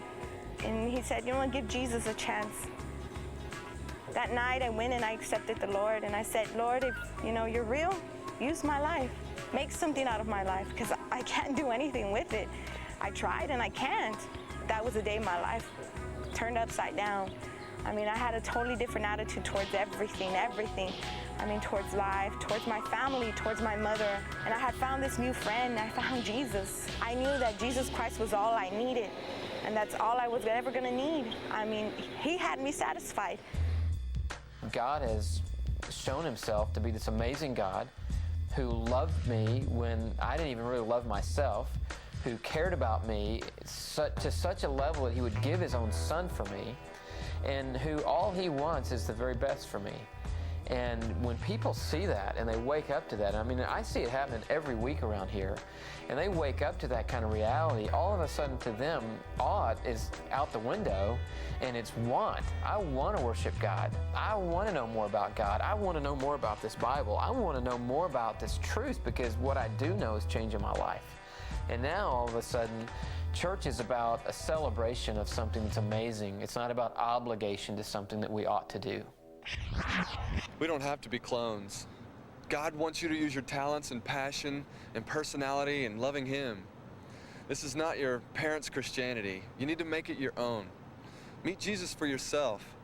Find your own way of communicating with Him and living for Him. This is Eric Orson for Velocity. See you next time.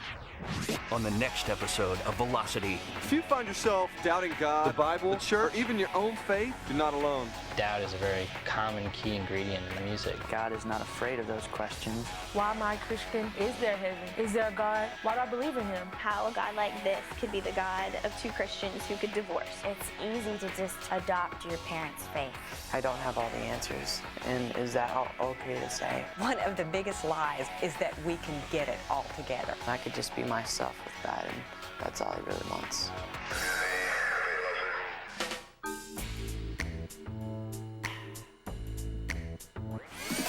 Total TV is now Bluefish TV.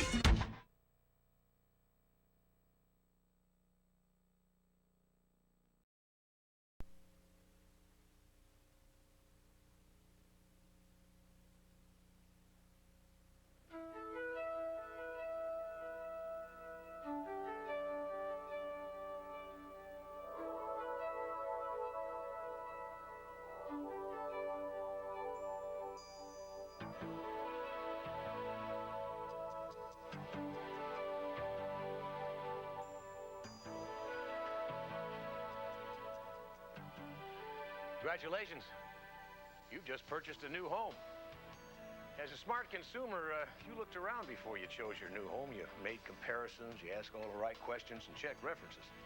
So you know that your builder has a solid track record and an excellent reputation. By now, you also know he included an insured warranty in the price of your new home. But do you know what that warranty covers? What the builder's role is? What your responsibilities are? Well, that's why I'm here. I'm going to tell you about your warranty and the team that makes it work. You, your builder, and 210 Home Buyer's Warranty, or HBW. You see, it takes a lot more than reading instructions or watching a video to ensure the effectiveness of a home warranty. It takes the commitment of all three parties involved. But along with receiving benefits, each party also has certain responsibilities. As you might think, HBW's responsibilities include correcting qualified defects and making repairs covered under your warranty. When HBW makes repairs, they will spend the money necessary to make your home safe and livable, up to the amount of the sales price listed on your HBW enrollment form. But that's only part of their job. Although you didn't know it, HBW's work began long before you even started to look for a home. It began when your builder first applied to become a member company. When he did, HBW put him through their careful screening process. In fact, before he was allowed to display the HBW symbol and offer you their warranty, HBW made sure he had a proven history of financial stability and technical competence. Then, before your home was built, they qualified the various departments that would inspect his construction to be sure that they were competent as well. Known in the insurance industry as underwriting, this careful screening and qualifying process is done to prevent defects from ever occurring. All warranty companies do this to an extent, but Home Buyer's Warranty places so much emphasis on prevention that they spend more than twice the money on underwriting than all other warranty companies combined. In fact, HBW is the industry leader when it comes to underwriting. Before they came on the scene, very little emphasis was placed on prevention. But as they grew and their efforts began to pay off, other warranty companies started to follow their lead. And that's okay with HBW, because the underwriting practices they pioneered have benefited the entire warranty industry, not to mention the millions of people who have purchased new homes in the last decade. What is the result of this prevention? Well, nationally, a home built by an HBW builder has a statistically lower chance of ever developing a defect than a home covered by any other warranty. Now, that's a big advantage in your favor. But despite all this, defects can still occur. Why? Well, one cause is active soils. In a few regions where this situation exists, even the most solidly built home can end up with structural problems. Unfortunately, despite all our modern technology, soils engineering is still an art, not a science. And even well-intentioned people like your builder can make mistakes. Another reason for defects, and probably the most common, is substandard work by subcontractors. You see, in the building industry, it's standard practice for general contractors to hire outside companies to do specialty work on your home. Things like painting, plumbing, or electrical wiring. This is done because subcontractors are considered to be experts at their particular jobs. Well, like your builder's work, all subcontractor work is inspected thoroughly. However, it is still possible for defects to occur without your builder's knowledge. Some examples of the kinds of defects that are occasionally caused by subcontractors include substandard masonry work, bowed walls or uneven floors, unacceptable trim work, minor leaks due to inadequate caulking. So what do you do when you discover these kinds of defects? Well, that brings us to your other team member, your builder. Your builder also has responsibilities and obligations, and one is to repair certain defects in a timely manner. But let's start from the beginning. During construction, your builder is expected to have a thorough knowledge and understanding of all building codes, and he must see to it that your home adheres to them. It's important for you to know this, because your warranty does not necessarily cover the cost of a repair or a change needed to bring something up to code. It only covers these costs if the code violation results in a qualified defect as defined in your warranty booklet. Your builder is also charged with using quality materials and hiring reputable subcontractors. And when he does hire subs, he must inspect their work to ensure that they are also in compliance with building codes. In general, all work must be of acceptable quality and meet or exceed construction industry standards known as commercial tolerances. Overall, it's your builder's job to be certain that your home is built correctly and in accordance with your contractual agreements. When you close, you should expect him to deliver a home that is as free of defects as humanly possible. A home that is ready to be occupied and needs no additional work, except for seasonal items. But if you do discover a defect after closing, he is obligated for 1 or 2 years, depending upon the defect, to respond without delay and get the defect repaired in a satisfactory manner. Remember, your builder must be given a reasonable opportunity to make repairs before home buyer's warranty steps in. Point is, you and HBW must give your builder the benefit of the doubt. If a problem develops, allow him the chance to rectify it properly. Finally, if you do end up with a defect that is covered by your warranty and your builder can't or won't live up to his obligations, HBW will be there to live up to theirs. You see, HBW is like your major medical insurance. They're not there for minor scrapes or cuts or bruises, but they are there in case of a real problem. Think of them as your support system, as your protection against a major loss, and enjoy that peace of mind. Now we come to your role. As the warranty holder, you have many benefits. And like the rest of the team, you also have responsibilities. Your main benefit, of course, is your warranty. With HBW's standard structural warranty, you are protected for either 10 or 15 years, depending upon which warranty your builder provided, against certain defects to the foundation and other structural elements of your home. For instance, you're protected against major defects to floor systems, roofs, and columns. To be specific, your warranty booklet says you are covered for actual physical damage to load-bearing portions of your home. Damage that makes your home unsafe, unsanitary, or otherwise unlivable. And if you have HBW's Workmanship and Systems program, you are also covered for defects in workmanship and materials for 1 year and defects in the major plumbing, mechanical, and electrical systems for 2 years. Here's another benefit. When that 2-year warranty expires, you have the option to renew coverage on most of your utility systems and appliances each year at a rate that is lower than the market price. Now, if you'd like to learn more about this extended service, simply fill out the card that's been provided for you and mail it to HBW. Now, about your responsibilities. The first one is to know your warranty. You can do that by reading your warranty booklet thoroughly before you have a problem. In particular, pay close attention to the sections on items that are not covered. For example, many homeowners mistakenly believe that superficial cracks, swimming pools, or driveways are covered, or they are under the assumption that their warranty guarantees the market value of their home, which it doesn't. The warranty simply provides for a safe and sanitary living environment. By learning these things early on, you can avoid misconceptions about your warranty and minimize the potential of controversy if a problem arises later. When you are permitted to inspect your home prior to closing, it's important to be observant. Pay close attention during your final walkthrough. While it's not uncommon to find minor problems at this point, know that it's essential to inspect your home carefully and speak up. Your warranty does not cover most punch list items, and it's up to you to point them out and have your builder make repairs before you accept the home. So you know what to look for. Here are some of the most common defects. Nail pops, mismatching paint, incomplete construction like missing trim, tears in the linoleum, drywall cracks, incorrect or incomplete landscaping, cosmetic defects in plumbing fixtures, woodwork, or countertops, such as chipping or scratches, and frayed or incorrectly installed carpet. What's more, if you discover that something contradicts your written agreement, you must inform your builder immediately and work out the problem before closing. Your warranty does not cover contractual disputes. What is a contractual dispute? Well, it might be over something that was painted the wrong color, or an upgrade that you didn't have installed, or a wrong floor pattern, or an item not covered by your warranty like hot tubs and swimming pools. Remember, this is probably the biggest investment you will ever make, so be sure you're satisfied. In the long run, you'll be happy, and your builder would rather make repairs or modifications before the closing. Now, say you've been through the closing process and you're happily settled.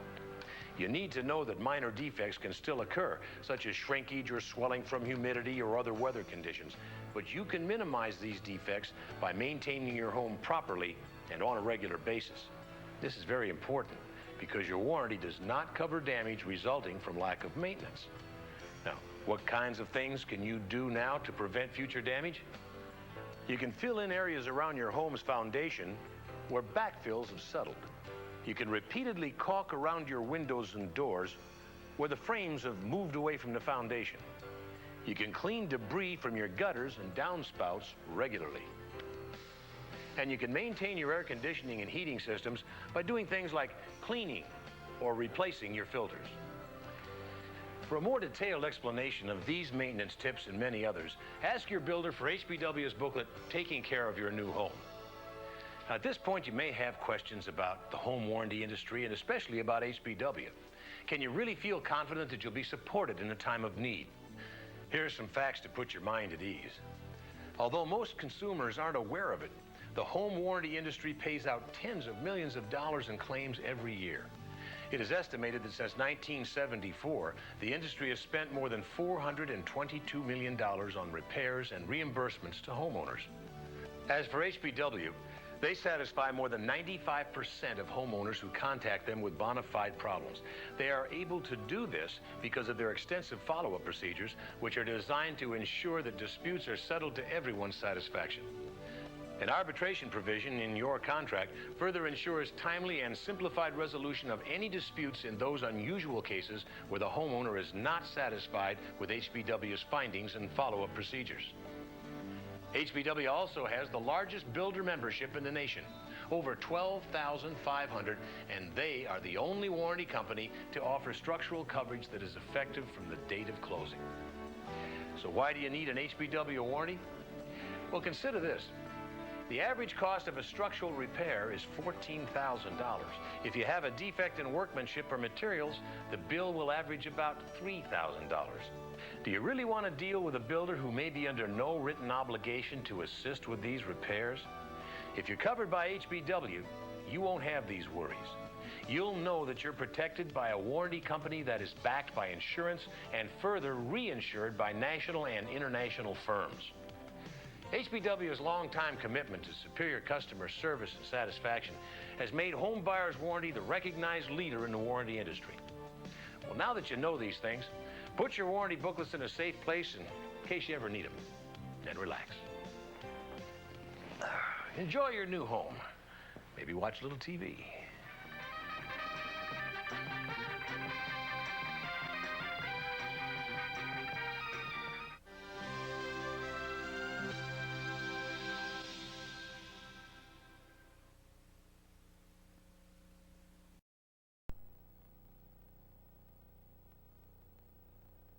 Never before has mankind faced so many questions, so much anxiety. Where is mankind headed? I used to believe in God. We believe that we are in the countdown to eternity now. I think a lot of times we're coming to the conclusion that there is no right or wrong. If ever there was a time when we need to be looking for the return of Jesus Christ, it is now.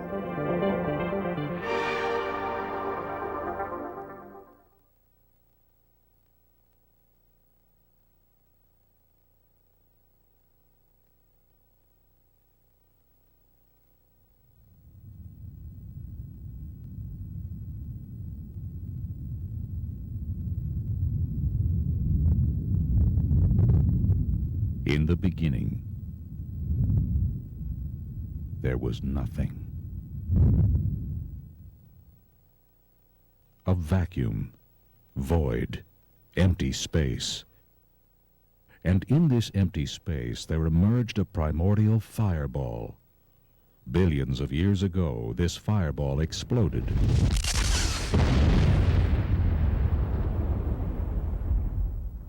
This explosion generated all space, energy, matter. The universe expanded rapidly, producing electrons, neutrinos, photons, and quarks. Soon, this energy began interacting, forming protons and neutrons. Matter continued colliding and interacting. Over time, the first simple elements formed. These elements also collided as the primordial soup continued to expand.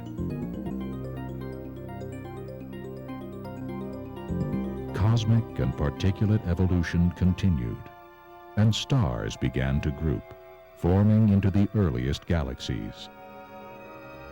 And then, just 5 billion years ago, something wondrous occurred. Within a cloud of gas in a spiral arm of the Milky Way galaxy, our sun formed.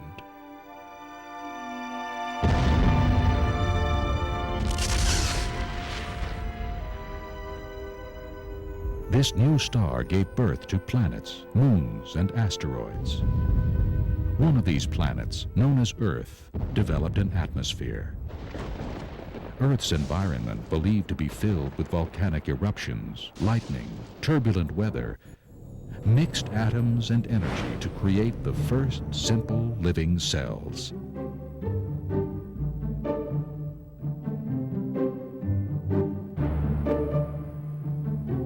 Then, through millions of years of mutations and natural selection, algae, jellyfish, and flatworms appeared.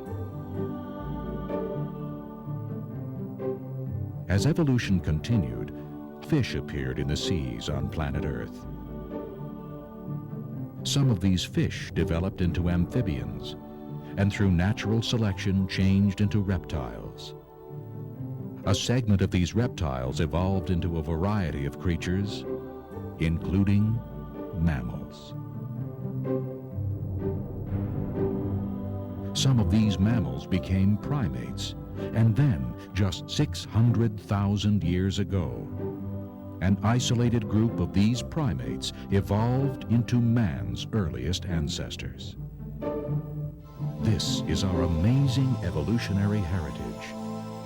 And evolution continues today as we evolve to our even higher destiny in the universe.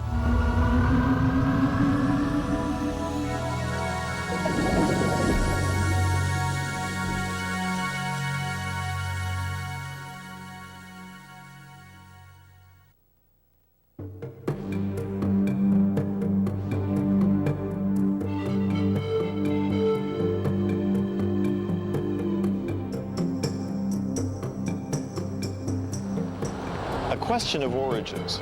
How did the universe and all things that we see here on this planet come into being? Why do we exist? Hi, I'm Roger Oakland. Most of us have pondered these questions. And when it comes to the subject of origins, there are basically two views, the evolution theory and the creation theory.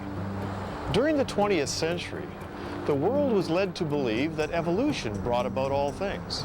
Our universe, the Earth, and all life came into existence as a result of an explosion of matter in billions of years of time. However, there are others who believe the observable evidence points towards a creator. So how can we know? What does the observable evidence indicate?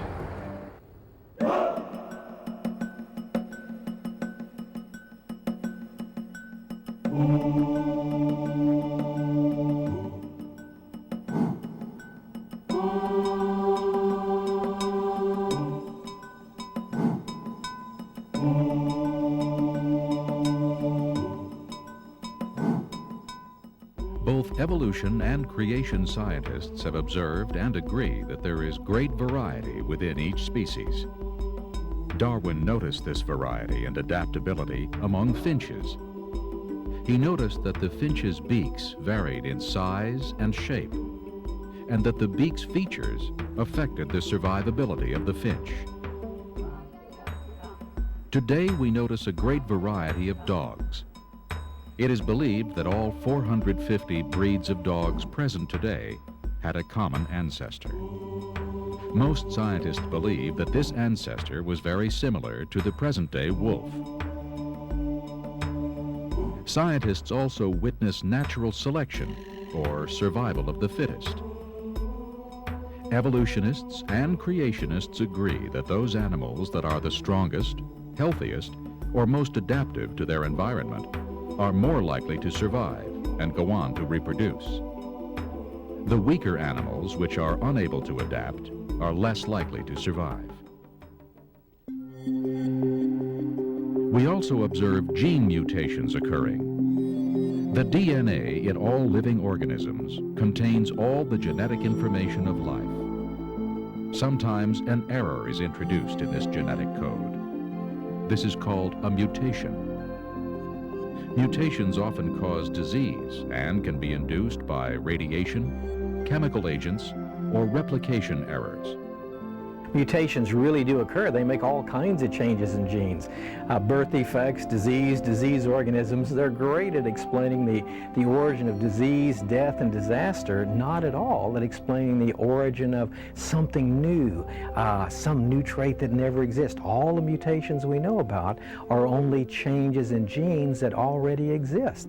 Darwin observed many things in nature. He was a good naturalist, a good observer of information. What he saw was various plants and animals altering somewhat through adaptation, through variation.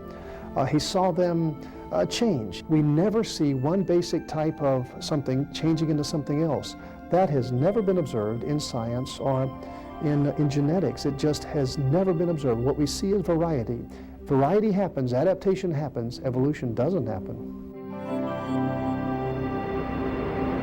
Mutations, natural selection, adaptation.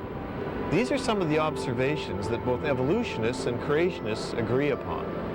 But in spite of the agreements, there are substantial differences. And so the debate rages on. I mean, you have such a wide variety of life. And I don't think it's possible for one person, I mean, no matter how powerful he might be, to just snap his fingers and create life. It has to come out naturally over millions of years, probably. I don't believe in the theory of evolution. You know, more and more, even secular scientists are changing their viewpoints because the evidence doesn't support their conclusions. Half of me believes in the theory of evolution, probably because that's what I was taught. 4 years of studies, unfortunately, have kind of brainwashed me towards evolution.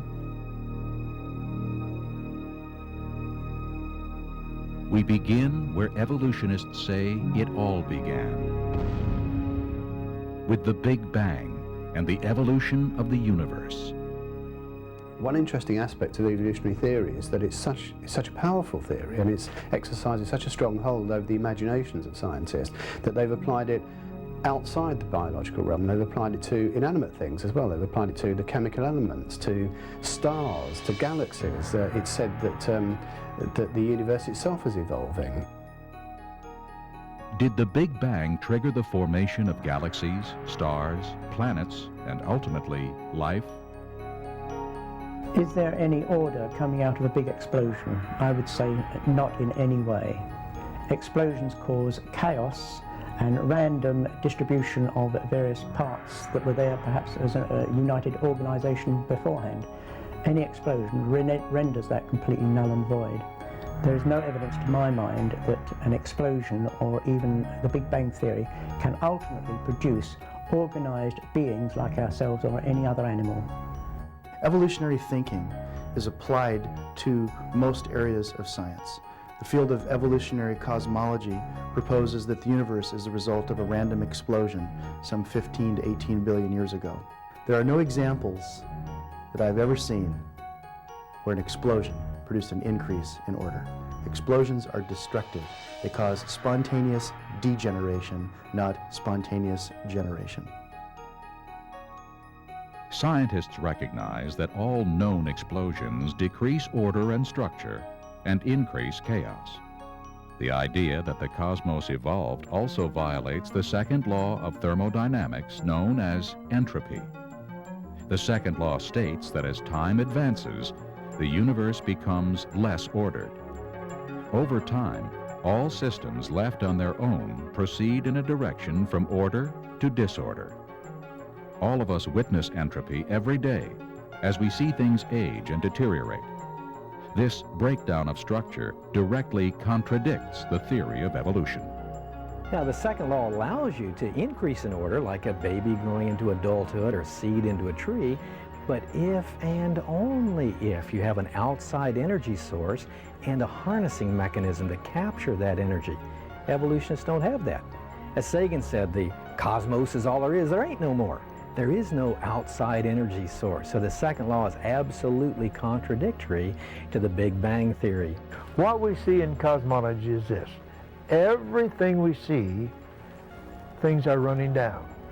Stars are burning up their fuel. Once in a while, a star will explode and goes from order to disorder very quickly. But the only thing we see in the universe today is the universe is running down. It's deteriorating. It's going from order to disorder. It's going to less and less organization. There is an observation that scientists make in every field of science, and it's generally called the laws of entropy. It's as if the universe was wound up somehow and is winding down.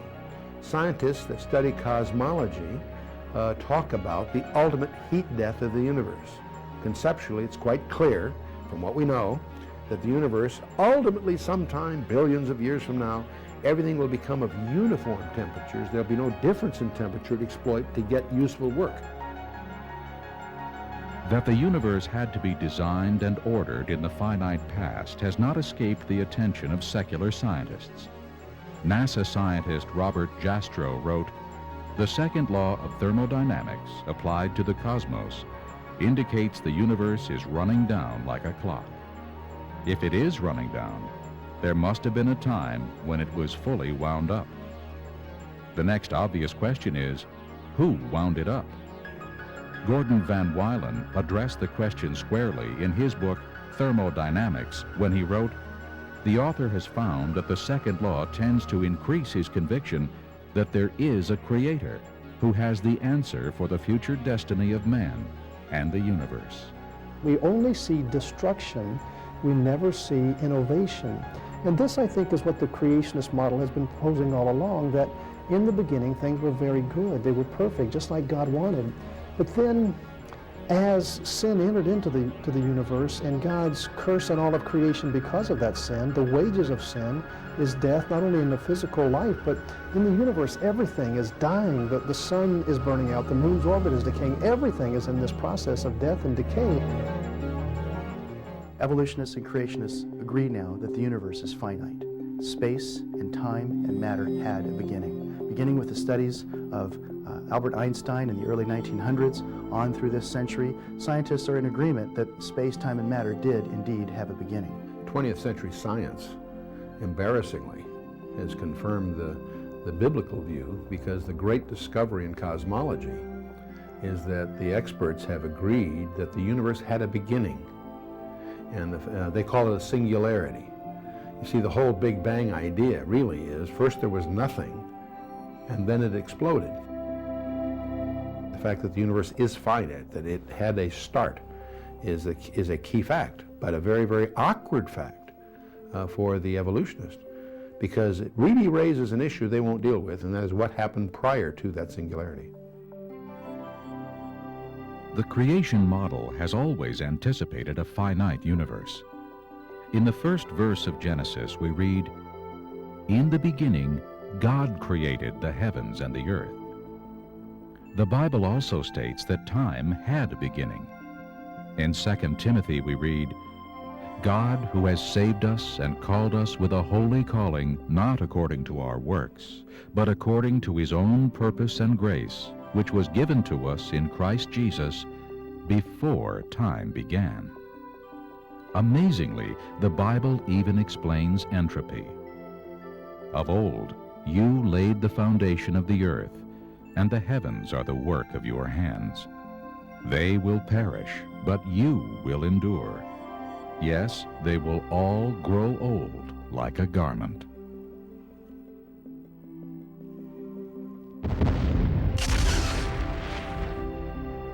If the universe did not originate from an explosion, the only other option is that it was created, an option that many scientists are not willing to consider. Almost all scientists would try to find a mechanical explanation of how the stars, the galaxies, and the planetary system came into existence by purely mechanical means without any intervention of a God in creation. To my mind, they have utterly failed. If you look at the planetary system alone, there have been several explanations trying to show how the planetary system came into existence without any pre-formation by God, and each one has failed miserably. Many observations contradict the current theories on how the solar system evolved. The most popular theory holds that the solar system formed from an interstellar cloud of swirling gas and dust. If the sun, planets, and moons evolved from the same material, they should have many similarities. Yet each planet is unique. Since about 98% of the sun is hydrogen or helium, Earth, Mars, Venus, and Mercury should have similar compositions. Instead, much less than 1% of these planets is hydrogen or helium.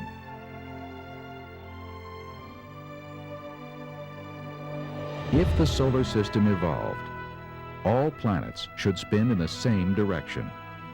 But Pluto and Venus rotate backwards, while Uranus is tipped on its side and rotates like a wheel. All moons in our solar system should orbit their planets in the same sense. But at least 6 have backward orbits. Furthermore, Neptune, Saturn, and Jupiter have moons orbiting in both directions. Growing a planet by many small collisions will produce an almost non-spinning planet, since the impacts will be largely self-canceling. Yet, all planets spin, some much more than others. Growing a large, distant gaseous planet such as Jupiter or Saturn poses an insurmountable hurdle for evolutionists, because gases dissipate rapidly in the vacuum of outer space. And even young stars, similar to our Sun, do not have enough orbiting hydrogen or helium to form even one Jupiter. Scientists have no answer as to why 4 planets have rings, or why each planet is so unique. Theories on the moon's origin are also completely inadequate. The moon's elements are too dissimilar to those of Earth's, and its orbital plane and circular orbit offer strong evidence that the moon was created in its present orbit. There is no evidence that the planetary system could have come about by mechanical means. However, the more that scientists began to look at the amazing universe that they inhabited, they began to realize that there were certain factors that were simply very, very fine-tuned for the existence of man, of molecules, of organic life. And the more they looked, the more they realized that we are in effect on really quite a knife edge, and there are many, many indications that this universe has been very specially designed and man is at the very center of it. If we try to model the universe as we know it, as we try to build a mathematical model that reflects what we know, we quickly discover there are thousands of parameters and ratios that if you adjust them even a little bit, life is impossible. We quickly discover that the Earth was a little closer, a little further from the sun. It's either too warm or too cold. If it turns at a little different speed, if the masses are a little different, it would hold too much or too little atmosphere. As you start trying to model this, you quickly discover that all the parameters involve an incredibly delicate balance. And so they call this the anthropic principle, meaning it's as if everything we know was skillfully designed or balanced for man. The Earth is at a very specific distance from the sun, and they have calculated that if we were only 5% closer, the water would boil off from the oceans. If we were just 1% further away, then the oceans would freeze. And that gives you just some idea of what sort of a knife edge we are on. The surface gravity of the Earth is exactly where it needs to be. More, you have too much atmospheric pressure, less, you don't have an atmosphere. The thickness of the crust is critical, the rotation period of the Earth, the gravitational interaction between the moon, strangely enough, all these contribute to what makes life possible. And so they call that the anthropic principle, which collectively is an overwhelming argument for a designer. Scientists don't like to acknowledge that because a designer implies accountability. That the Earth was fine-tuned for the existence of life is no surprise to creation scientists. The Bible declared this fact thousands of years ago. In Isaiah we read, For thus says the Lord, who created the heavens, who is God, who formed the earth and made it, who has established it, who did not create it in vain, who formed it to be inhabited. Physicist and Nobel laureate Arno Penzias stated in 1992, "Astronomy leads us to a unique event, a universe which was created out of nothing, one with the very delicate balance needed to provide exactly the right conditions required to permit life, and one which has an underlying, one might say, supernatural plan." Astronomer George Greenstein stated in his book, The Symbiotic Universe, "As we survey all the evidence, the thought insistently arises that some supernatural agency must be involved. Is it possible that suddenly, without intending to, we have stumbled upon scientific proof of the existence of a supreme being? Was it God who stepped in and so providentially crafted the cosmos for our benefit?" The more we study the cosmos, the more the psalmist words ring true. The heavens declare the glory of God, and the firmament shows his handiwork. Day unto day utters speech, and night unto night reveals knowledge. There is no speech nor language where their voice is not heard. For me to believe that all our life and our planets came from one big bang, I don't believe it. I believe there is a higher power out there. No, I do not believe that the universe has some sort of maker behind it. No, I believe the universe started with the Big Bang. I believe the Earth was designed for life because everything we see around us, everything we need to live, everything we need to survive and be happy is all around us. We don't want for anything. All our food, our air, everything to make us happy and for us to survive is here. So there had to be an originator of this. It couldn't have just happened by chance. The evidence clearly reveals that God has created the universe and the solar system and specifically designed the Earth for life. Yet many would rather trust and believe in the Big Bang rather than trust and believe in the God of the Bible. In the next section, we'll examine the possibility of life arising from chemicals spontaneously.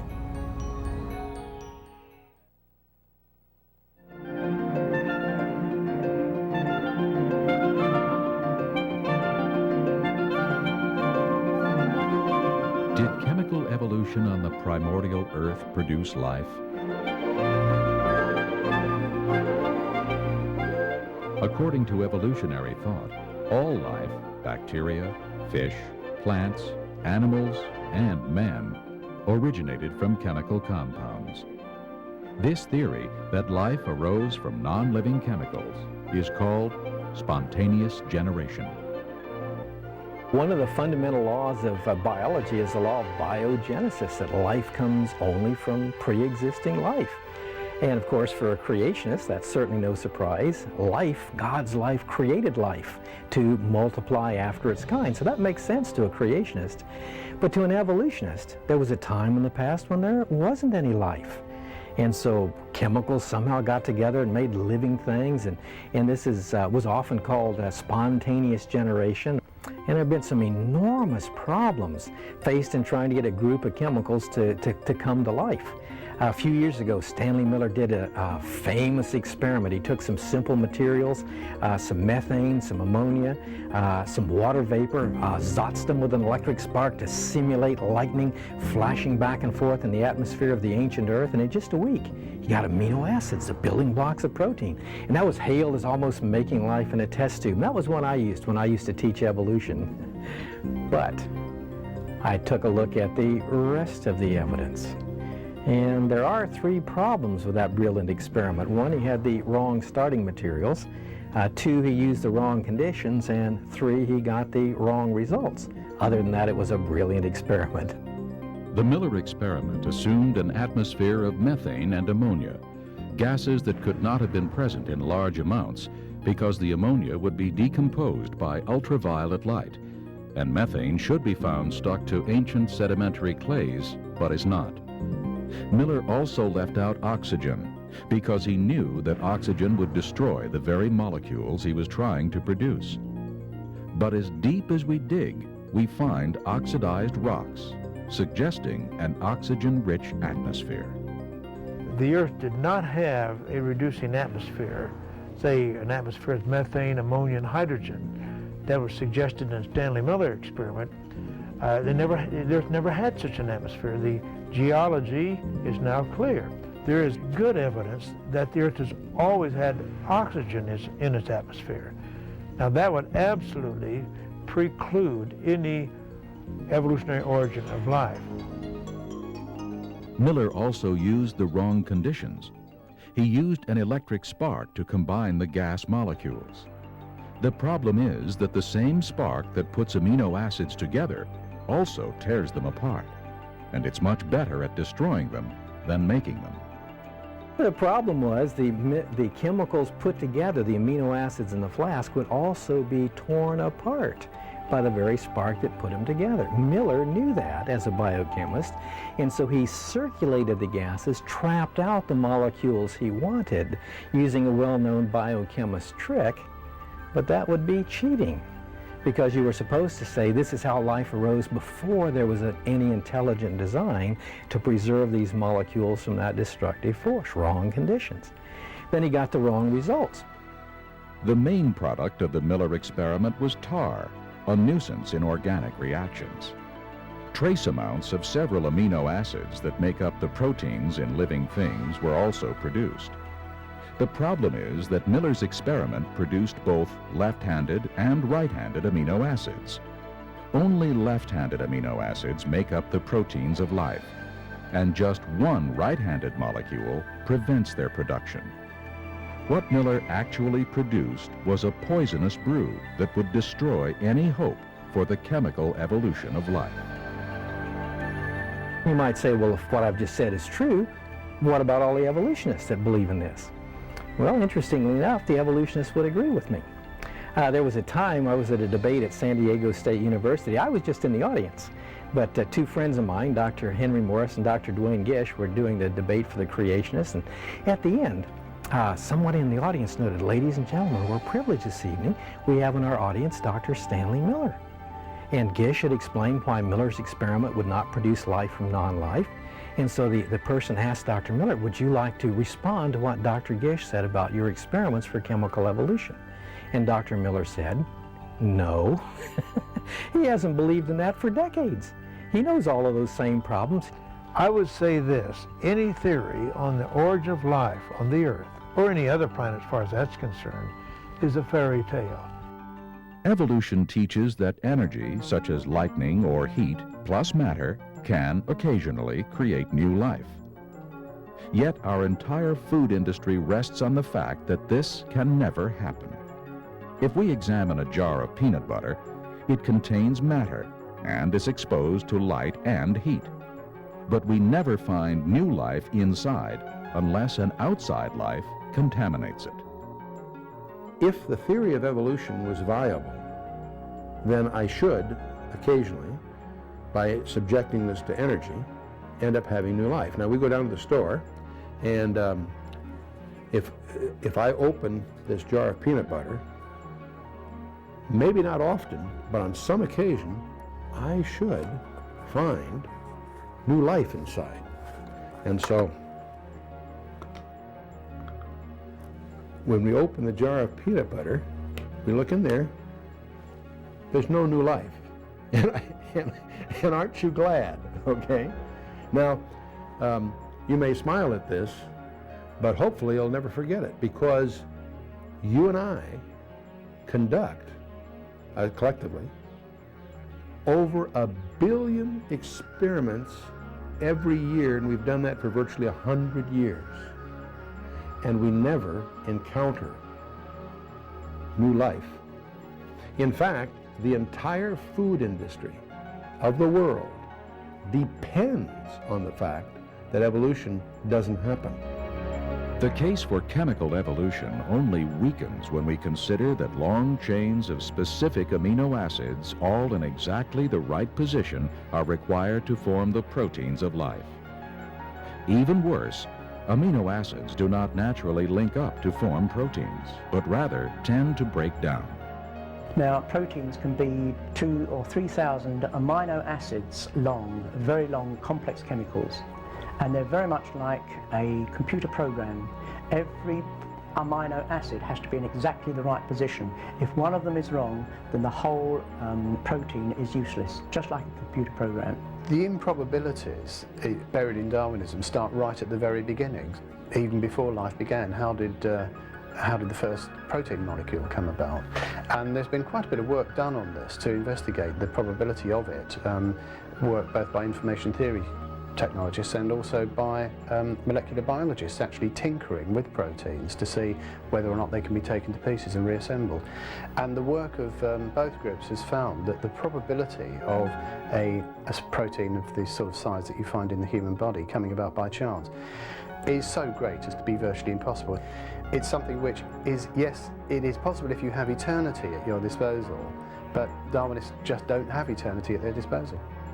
Information theory scientist Hubert Yockey calculated, and MIT biologist Robert Sauer confirmed, that the probability that a protein containing just 100 amino acids would form spontaneously is less than 1 chance in 10 to the 65th power. An event so improbable that it could be compared to winning the state lottery by finding the winning ticket in the street, and then continuing to find the winning ticket in the street every week for 1,000 years. The origin of the very first animal life out of ordinary complex chemicals is so large that no evolutionist has ever been able to overcome it, and it is one of the biggest barriers to the theory of evolution that I know. Even if proteins miraculously formed, we still are not close to producing life. The simplest living cells require thousands of specialized proteins in order to function. A number of scientists have tried to calculate the probability of life arising by chance.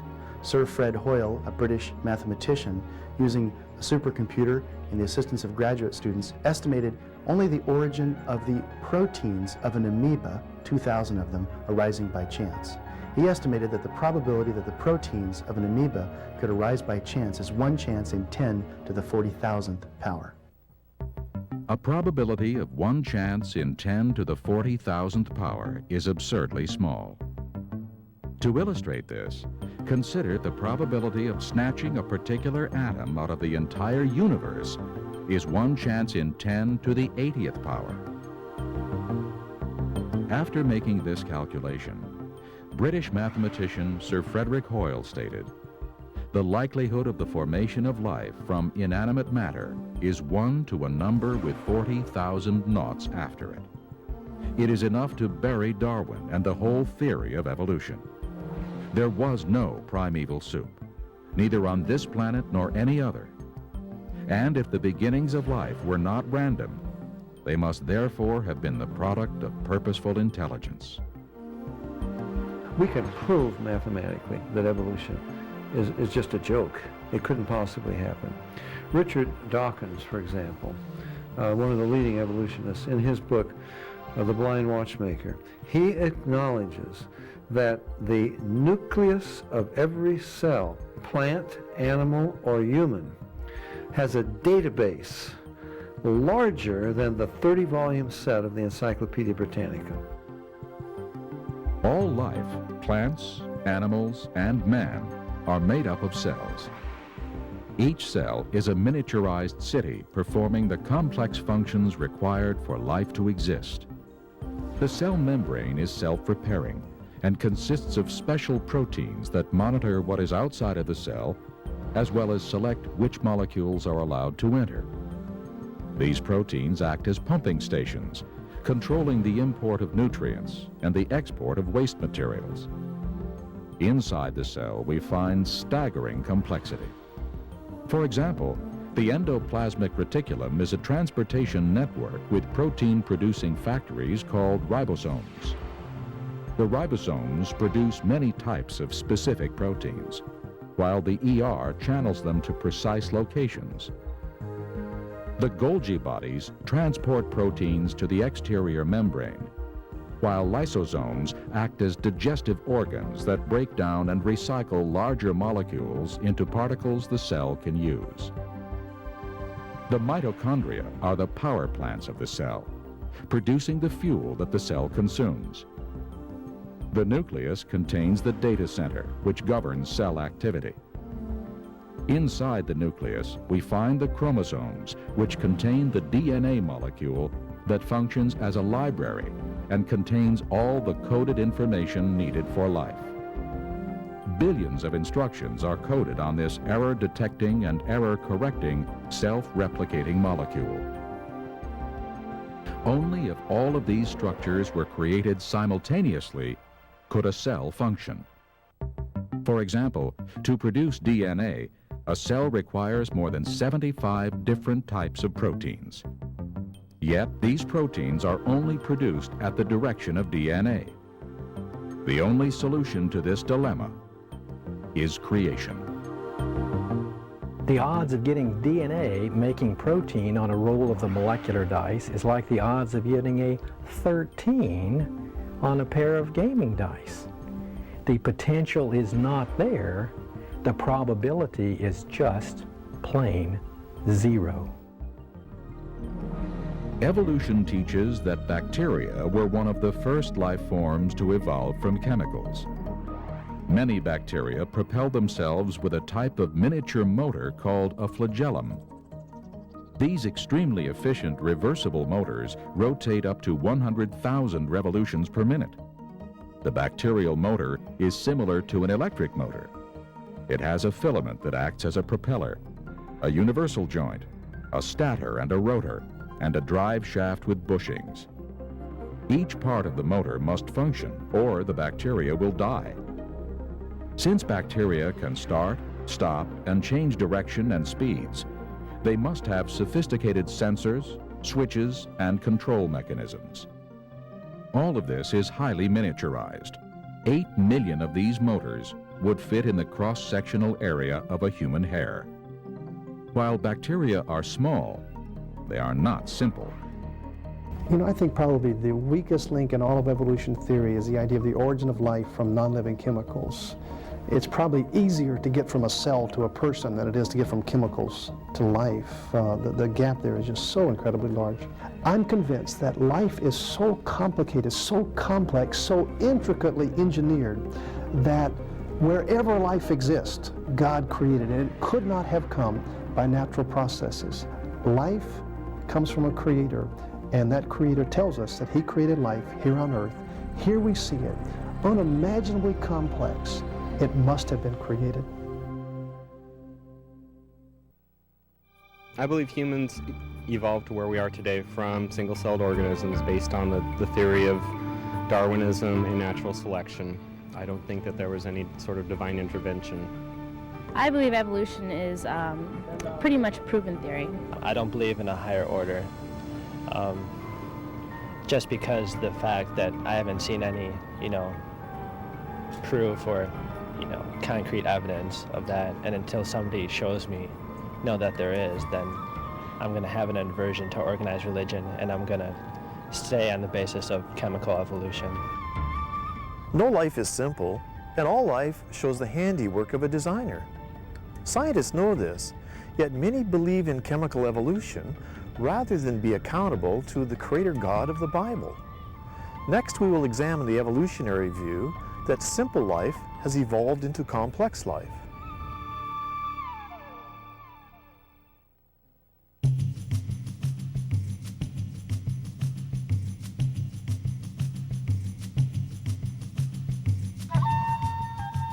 Assuming that life miraculously appeared on Earth, is it possible that single-cell life evolved to become all the complex plants and animals we see today?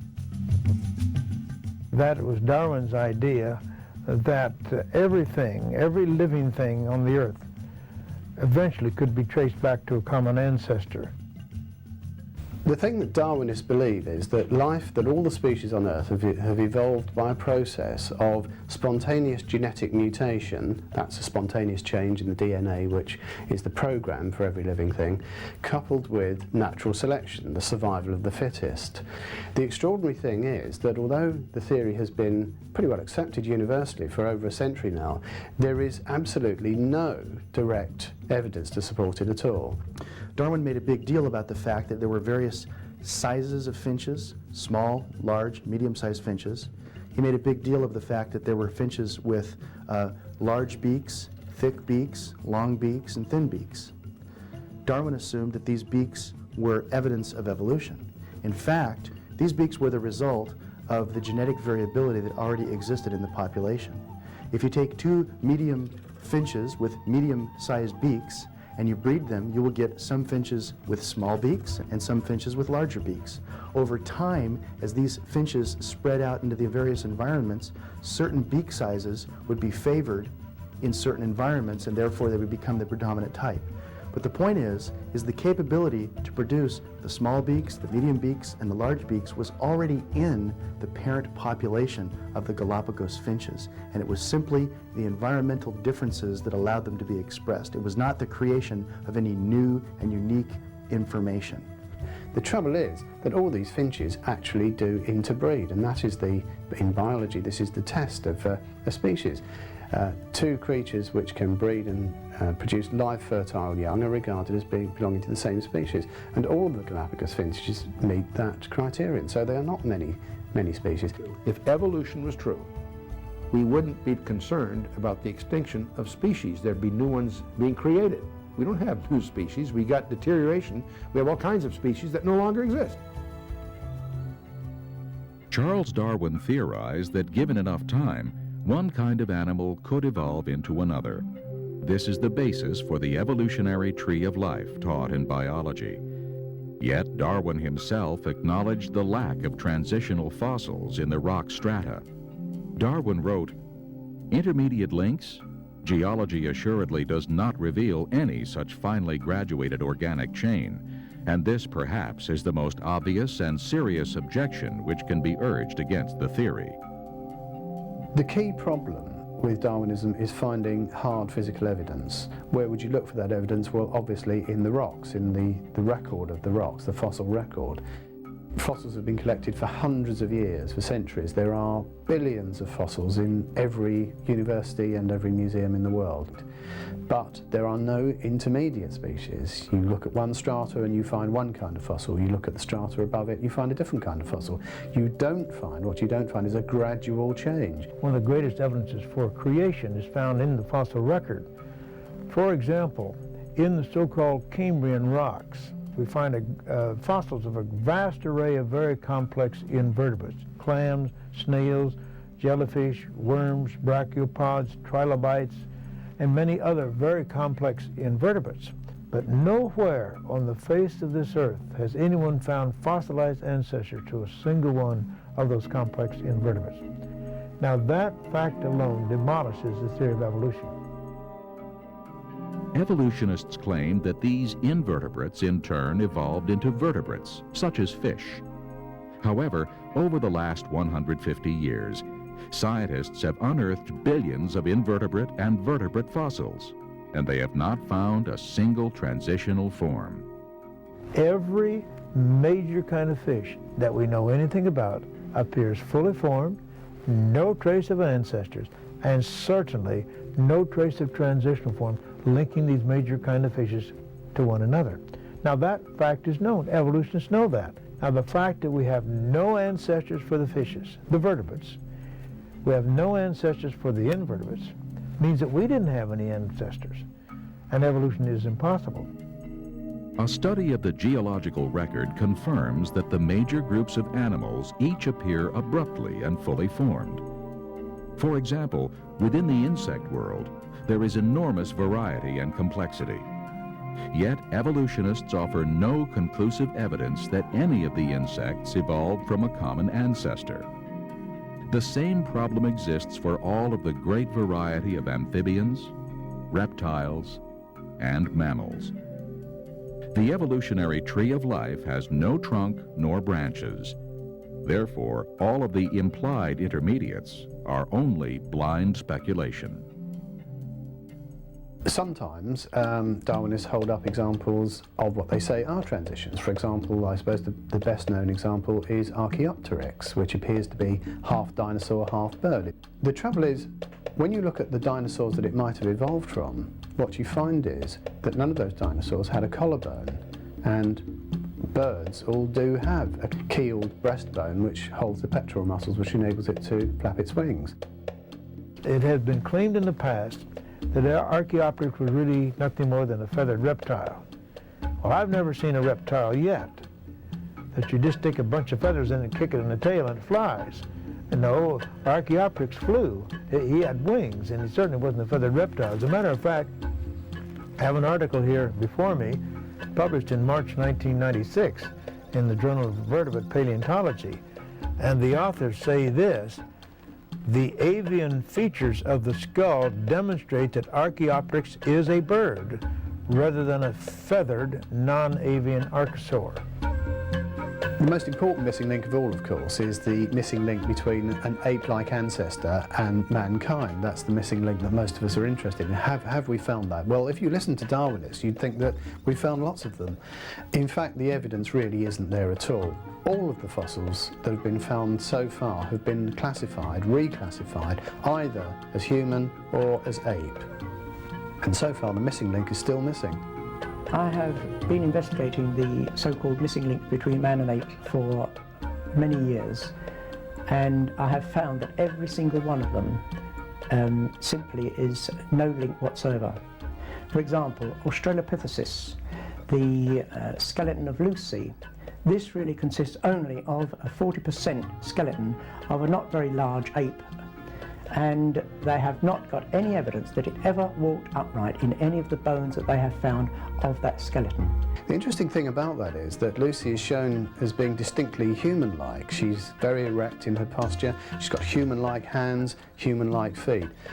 I'm not quite sure where exactly the restorers got this data from, because if you examine the paper by Randall and Sussman, which described the type species to which Lucy belongs, they said quite clearly that she had long, curved hands and feet, even longer and even more curved than a chimpanzee. Several distinguished anatomists have reached the conclusion that, for example, Australopithecus, the genus to which Lucy belongs, was simply an extinct ape, nothing at all to do with humans. If we analyze the so-called missing links, we find a trail of fraud, deception, and speculation. For example, Nebraska man was reconstructed, family and all, from an extinct pig's tooth. Piltdown man is now universally known to be a deliberate hoax, consisting of an ape's jaw and a human skull doctored to look old. Neanderthals were just plain people, some of which suffered from arthritis, rickets, or syphilis. Ramapithecus, Gigantopithecus, and Zyganthropus were just apes, while Heidelberg man and Cro-Magnon were completely human. So, despite evolutionists' misleading claims, the missing link is still missing. One of the more amusing things you hear these days is that the DNA of man and chimpanzees is 98.3% identical. And I have to admit, as a geneticist, I find that kind of humorous, that you're not even that closely related to yourself. And so the genes you inherit from your mother, the genes you inherit from your father, are on the average, at a maximum, only 93% similar. Scientists claim that the hemoglobin of a chimpanzee is 98% the same as the hemoglobin of a human being. What they don't tell you is there are many other organisms, including slime molds, that have hemoglobin, which is also very similar to the hemoglobin of a human being. Now, you would expect a lot of similarities between man and chimpanzee. We breathe the same air, we have muscles and bones, we digest things similarly. If we were created by the same God, we would expect to have lots of similarities.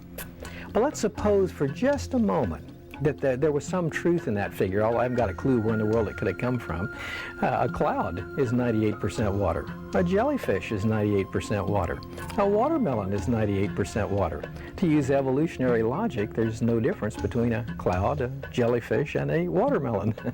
Those 2% difference really make a whale of a difference in man and chimpanzee. In the first chapter of Genesis, we are told that God created every living thing according to its own kind to reproduce and fill the earth. This is exactly what we see. If, as evolutionists claim, a reptile evolved into a bird, who would the first bird mate with? Furthermore, all intermediate forms would be fatal. What good is half a wing or half a beak? All animals have complex organs required for their survival. For instance, dolphins and bats have a sophisticated sonar that they use to locate food. Unless these highly efficient sonar systems are fully functional, the animal dies. Certainly, the scientific evidence overwhelmingly supports the creation model, while evolutionists are forced to admit that from their perspective, both the origin of life and the origin of the major groups of animals remain unknown. Complex body structures that we have probably did not come from the evolution. Maybe it did. It's really hard to decide which one it could be. To me, again, it takes more faith to believe that all these perfect conditions came together at the right moment to allow all these complex aspects of life to come into being and to come into existence. And to me, it takes a lot more faith to believe that hogwash than it does to believe that there's an awesome God that created us. Evolutionists are trying desperately to hold on to a failing theory rather than to acknowledge the creator God of the Bible. Despite this, the evidence continues to mount to support the creation model. But how can we know that the God of the Bible is the creator? The scientific evidence in this century has indeed proven that space, time, and matter is finite, and it tells us that the creator must be a being who's independent of space and time. Only the Bible teaches the notion of a finite universe and a creator who is fully transcendent. That is, he's independent of space and time, but he can also act within our space-time domain. No other holy book on the earth teaches such a creator. If you look at any of the other religious books, all of them presume a three-dimensional universe and a three-dimensional God. And that's amazing to realize that only the Bible has as its distinctiveness a transcendent presentation. For years, the astronomers believed that there was somewhere in the neighborhood of 6,000 stars. This held in the science of astronomy until Galileo came along with his telescope, and suddenly science realized that the stars of the heaven are innumerable. Billions of galaxies, billions of stars in these galaxies, innumerable, just like God said to Abraham way back in Genesis, the first book of the Bible. Throughout the Bible, we find insights about the physical universe that the scientific world has only recently discovered. For instance, in the book of Jonah, we read, "The water compassed me about, even to the soul. The depth closed me round about. The weeds were wrapped about my head. I went down to the bottoms of the mountains." In this amazing verse, we are told that there are mountains on the ocean floor. Yet scientists did not know this until this century. In the book of Job, Job proclaims that God hangs the earth on nothing. While many holy books declared that the earth sits on the backs of turtles or elephants, or is held up by Atlas, the Bible alone declares what we now know to be true. In Hebrews chapter 11, verse 3, we read, "By faith we understand that the worlds were framed by the word of God, so that the things which are seen were not made of things which are visible." Only recently have scientists discovered that everything in the universe is made up of subatomic particles that are indeed invisible to the naked eye. Certainly these authors were inspired by the creator of the universe. Many other scientific insights were revealed in the Bible centuries before man discovered them. For example, atomic fission, oceanic currents, the hydrologic cycle, the jet stream, dinosaurs, and innumerable stars. We know that when Columbus made his trip to discover India and landed here in America, that when he took off, there was tremendous fears that he would come to the edge of the earth and would plunge off into nothing. And yet, had they read the Bible, they would have known that Isaiah talks about the circle of the earth and that the earth is actually round. I challenge anyone to find scientific errors in the Bible. They're not there. What's fascinating to me is the more you know about the scripture and the more you know about contemporary science, you discover that the Bible has anticipated it. As a Christian, we can believe in creation and the laws of science at the same time. And as a scientist, I'd a lot rather believe a theory that fits with the evidence that we can really see. Always, whenever we study, whenever we really can observe, we'll see that science supports God's Word. I would challenge those who are declaring that the Bible is filled with myths to investigate for yourself with an open mind, and I know you'll discover the truth. A question of origins. We've examined the evidence. Now it's up to you as an individual to make a choice. In the book of Romans, chapter 1, the Bible tells us that the evidence that God has created is so obvious from the things that God has made that if you reject that evidence, you are without excuse. And in the book of Colossians, chapter 1, the Bible tells us who the Creator is. Not only that He has created all things, but that He has redeemed us from our sins through His death upon the cross at Calvary. The Creator is Jesus Christ. Will you acknowledge that you have been created? Will you recognize that you have been separated from the Creator, Jesus Christ, because of your sins? Will you accept Him, who He is and what He's done, and who you are and what you've done? It will be the greatest choice that you could ever make for eternity.